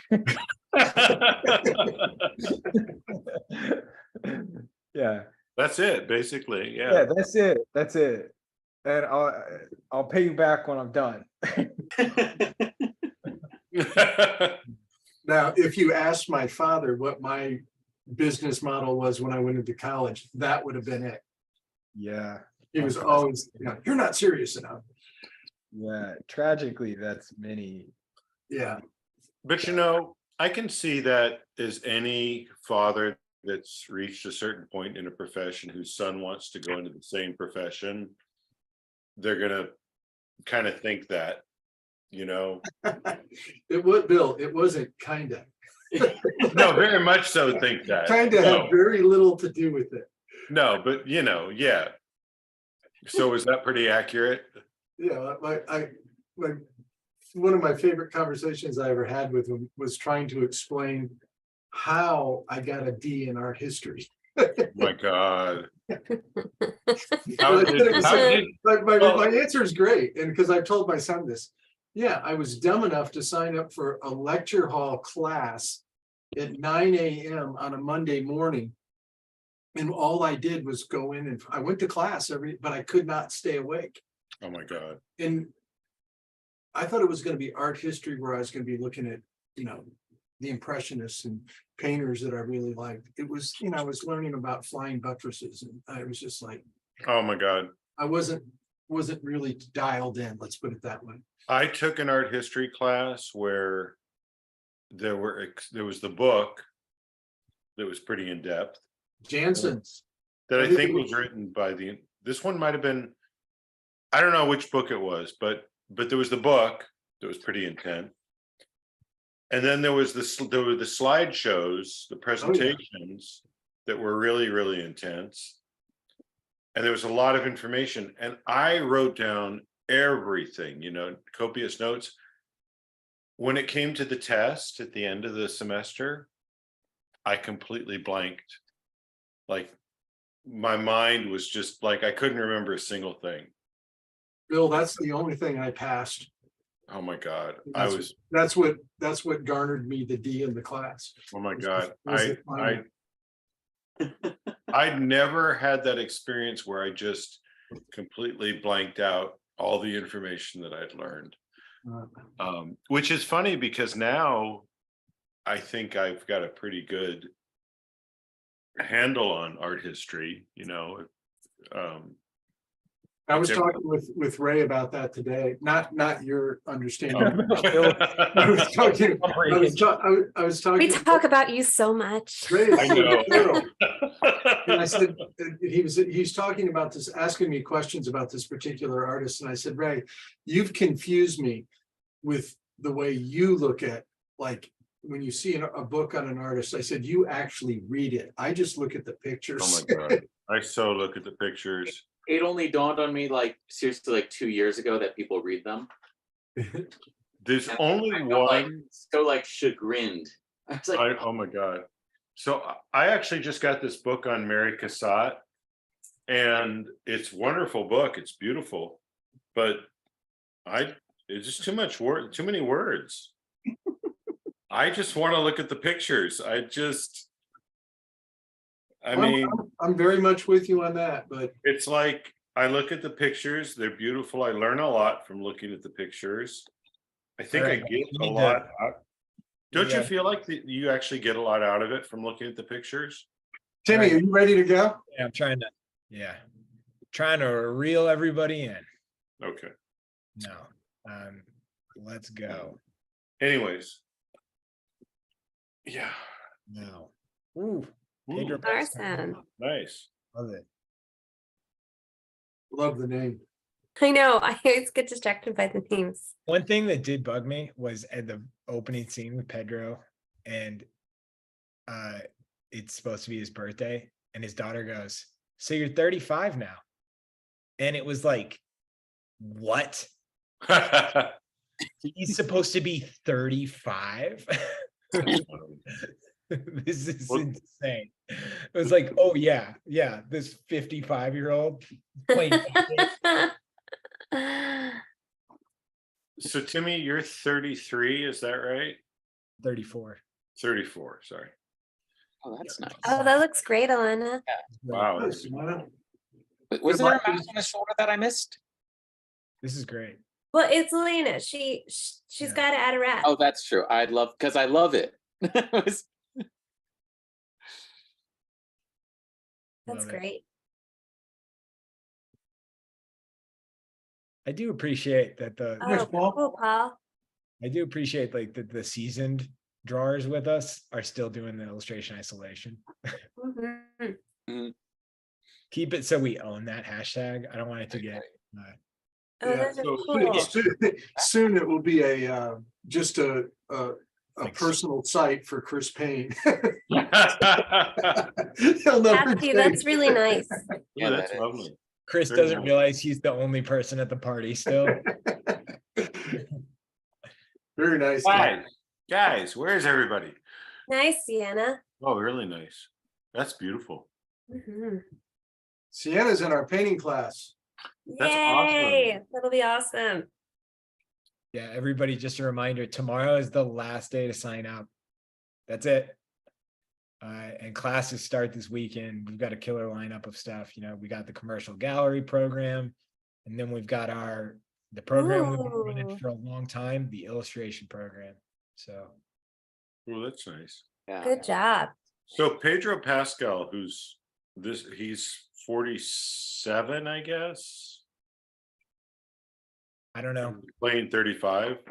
Oh, that's really neat. That's Good job, beautiful. Brian. Wow, that's beautiful. Yeah. Really like that. Hmm. Let's talk about simplification of the hair. Oh, that's a really cool. I like what you've got worked out so far there, Joanna. It's really nice. Yeah. That's very ambitious. Yeah. These are great. I know I saw we have a lot of art, so Nice. A lot of people in here tonight. record night for the year. So who wants us to do Last of Us again? Maybe next month.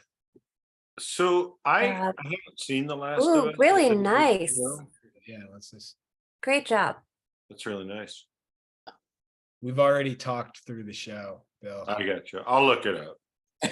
Ooh, Not- those are really I'm gonna good. I've explain- never heard of it before. Hey, Bill, I gave a really detailed description of the show. So go back and go back and rewatch. I will. Oh, nice. Wow, that's really good.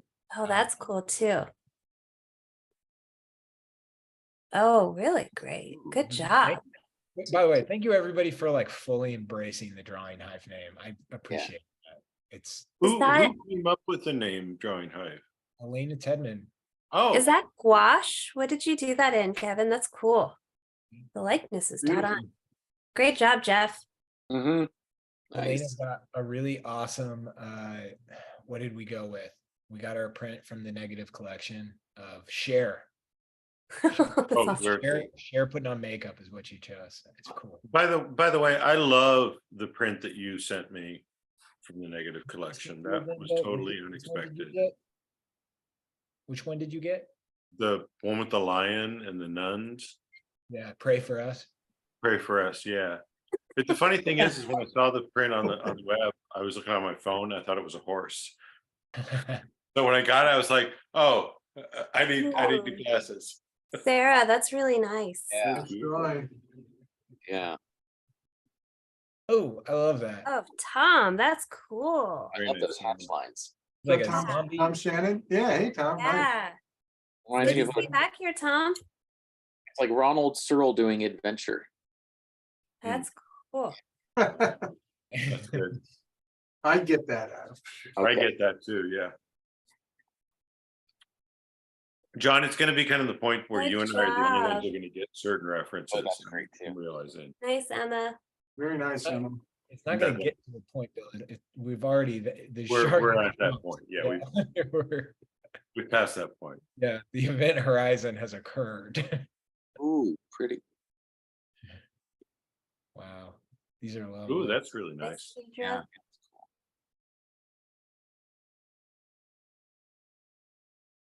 Mm. Those eyes. That's That's lovely. cool. I love those washes. Mm-hmm. That's Oh, nice. that's cool too. Oh, cool. Oh, Charlotte, that's cool. Yeah. And getting, Great you know, job. even just nailing the scale on those two figures so quickly is such Mhm. an accomplishment for everyone who's doing that two-figure scene. Well, and just making sure that they're making eye contact. That was Yeah. done really well. And I want to add this for anybody wondering, like we had, I believe, 2 concept artists that worked on The Last of Us Part 2. Hmm. Top Oh, four really? students last semester. Right. Last semester, the previous one, Ashley Swidowski. And I'm trying to remember I'm the worst with names, but we've had a lot of artists come through the program. And that's like the Ooh, that's a great drawing. That's a really great drawing. major part of the program. You get to meet people in the industry. Definitely do. Ooh, Nice. structure to those lines. Mm-hmm. Ooh, wow. It's kind Great of fun job. to see a game. That's really nice. Mm-hmm. Game becomes a movie and then goes back to being art. Yeah. I can't see that one too well. Nice. That's Yeah. cool. A light on that. Nice. Nice, job, Karen. Karen. Huh? Oh, Ooh, That's fun. Yeah. that's cool. Wow. Good job. A lot of work in there. Mhm. Nice, Stoner. Yeah. Hey, Good job, Stoner. pastels. That's different, very different for Stoner. Yeah. Drawing Randy, pastels. nice. Very good, Randy. Nice, Randy. Hey, Randy. Wow. Love that. Ooh, Wow. that's so good. So good. I That's I amazing. love how that highlight dissolves into the hair. That's ooh, That's really nice drawing too. Yeah, great job, Rebecca. Wow. Very good. Ooh. Nice. Mm. Nice, Fun, Kathy. Kathy. Good one. Wow. Oh wow. Mhm. Really nice. No, these are very Great line nice. work. Good drawing. Shapes. Those drawings were so confident. Yeah. Mhm.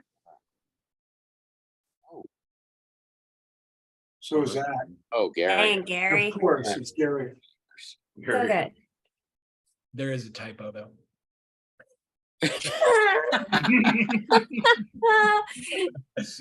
That was such Oh, the that's dad hilarious. comment. Like, A's are great, but A pluses are better. Yeah. No, it would make Well, that better. Good job. you can draw like that. Spelling's not really important. Yeah. If you're showing it to Pedro Pascal. Oh my gosh. Those are cool. Those are great. Really good job.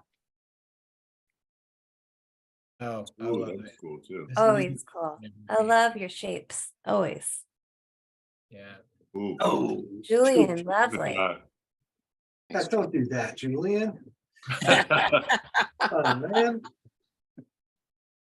I was really liking mine. Good job.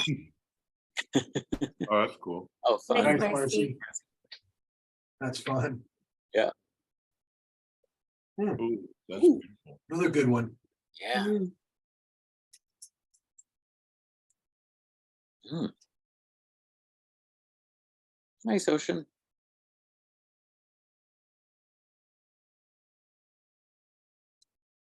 Oh, cool.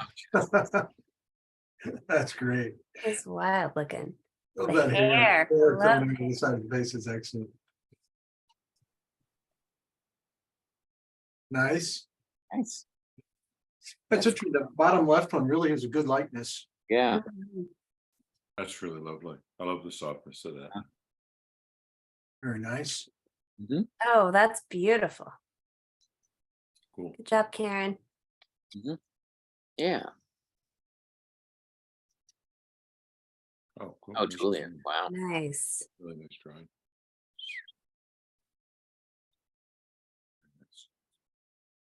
Cool. Nice. Oh, there's some fun stuff.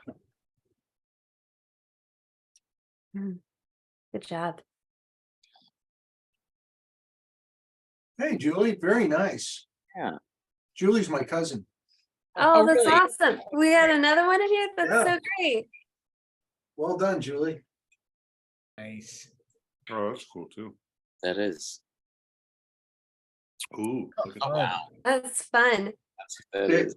Jimmy, I got more family members coming at me now. Coming for you. I'm gonna take you down. Yeah, they're pushing me to the number 3 spot. I'm not liking it. Maybe John, if you could get enough cousins, and I get enough cousins to take our classes, we'll be good. Yeah. Oh, that's cool. Oh, that's good. Good job. Very nice.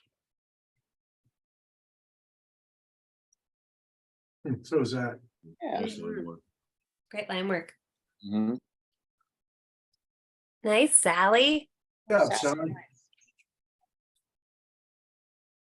And Julian is way ahead of us. I know. He always is. He's Yeah. the Drawing Hive Cheerleader. Yeah, right. Nice. Ooh, look at those eyes. Hmm. That bottom lip. Man, nice. That was nice. Yeah. Volume. Nice. That's fun. That's Yeah. cool.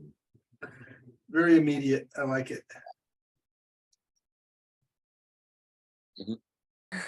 Right, love right. the name. Fractured art. Your art. I know. Oh, that's cool. That's Yeah, fun. good job. That looks like a monotype. Yeah. Yeah, it does. Mm. Oh, that's cool, Ocean.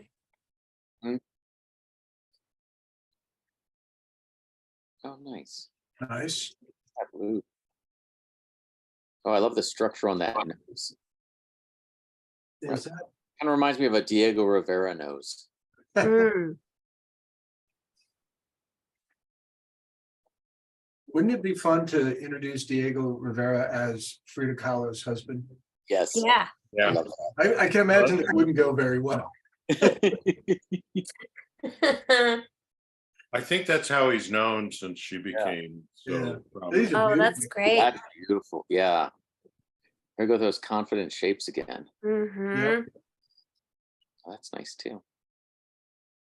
Oh, that's great. Really good job. Yeah. Love it. Oh, really beautiful. nice. Yeah. Nice, Paul. Oh, that is nice. Oh, that's Ooh, good job. Great light. Yeah. I've been looking at all these things and thinking of new things to do to my drawing. Inspired me. Right. Oh, that's really nice. Oh, oh, look at that. Oh, This is a good one to say this on. It's like, look at all the different interpretations of these. I know. Really amazing. so great. These are shapes I wish I'd thought of, Yeah, you know? I just think it's so cool great that job. we can get so many different interpretations in a night. Yeah. Nice. this is nuts. Oh, that's cool. Hmm. Love it. That hair. Oh, I like that. Oh, good job. That's nice. Yeah. Really Beautiful. fresh. Yeah. Let the paint be the paint. Hmm. Let the paint be paint. Yeah. Oh, nice job. That is nice. Yeah. Ah. I feel like she judged me. Oh, that's fun, Deidre. Oh, that's fun. Hmm. Mm. That's nice. Good. Mhm. Here we go, Cassandra.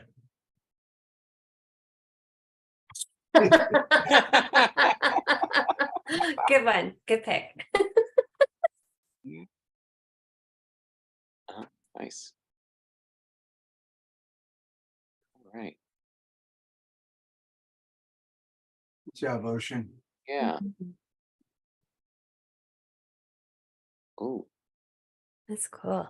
Oh, I love that one. That's really Really confident. nice. Another really confident drawing. I love the strong outline on it too. yeah. Yeah, First that's when you, time. that's Oh. when you get that line wrong, which they obviously didn't here, but when you get that line, you make that commitment, you get it wrong, it's bad. Man, when it's right, it's But it's- But beautiful. when it's right, it really works. Excellent job. That's right. You own it. First time joining us. Welcome. Ah, Thank you. for Oh, joining thanks with for us. joining. Every Thursday, Kevin. Don't miss yeah. it. Ooh, Oh, that's cool too. That's Yeah. cool. Very Not good. fair. really great interpretation of his body language. Mm-hmm. Yeah, It's not fair. That's fun. Oh, I like that. very expressive. Yeah. Oh, that's Good. cool. Really love what you did there. A whole lot. Nice little gouache painting. Mm-hmm. Good drawing. Mm-hmm. Oh, Yeah, that's nice nice. gesture to it. Oh, good job. Fun. I love how you handled the hair. Love it. I love the interpretations of Pedro's nose. It had such great structure to it in that reference. Mm-hmm. Cool. I don't know if Pedro thinks that's a compliment, but You might not say that. Okay, I'm looking at my drawing. I keep going back and I look at the reference and I look right. He got more of a bump in his nose than I drew it. Yeah. I might have given him some rhinoplasty too. Yeah, I'm gonna fix that when I'm done here. That's from last week, right? Oh, Yeah. there it is. Okay, so that is a piece from the New Yorker Catherine Lane. but done by Catherine Lamb, one of our instructors, one of our past students. Yeah, if you sign up tomorrow, you'll be in Catherine's class if you sign up. That's so, Absolutely. Catherine is a rock star. Yeah, yeah. yeah. So Love her Catherine, work. we opened up a All right. section for Catherine, so. Okay, so we got one more day of enrollment. Thank you, everybody. Cassandra, Adam, Bill, Timmy, and then everybody that came and drew with us tonight. I very much appreciate it and hope you had fun doing it.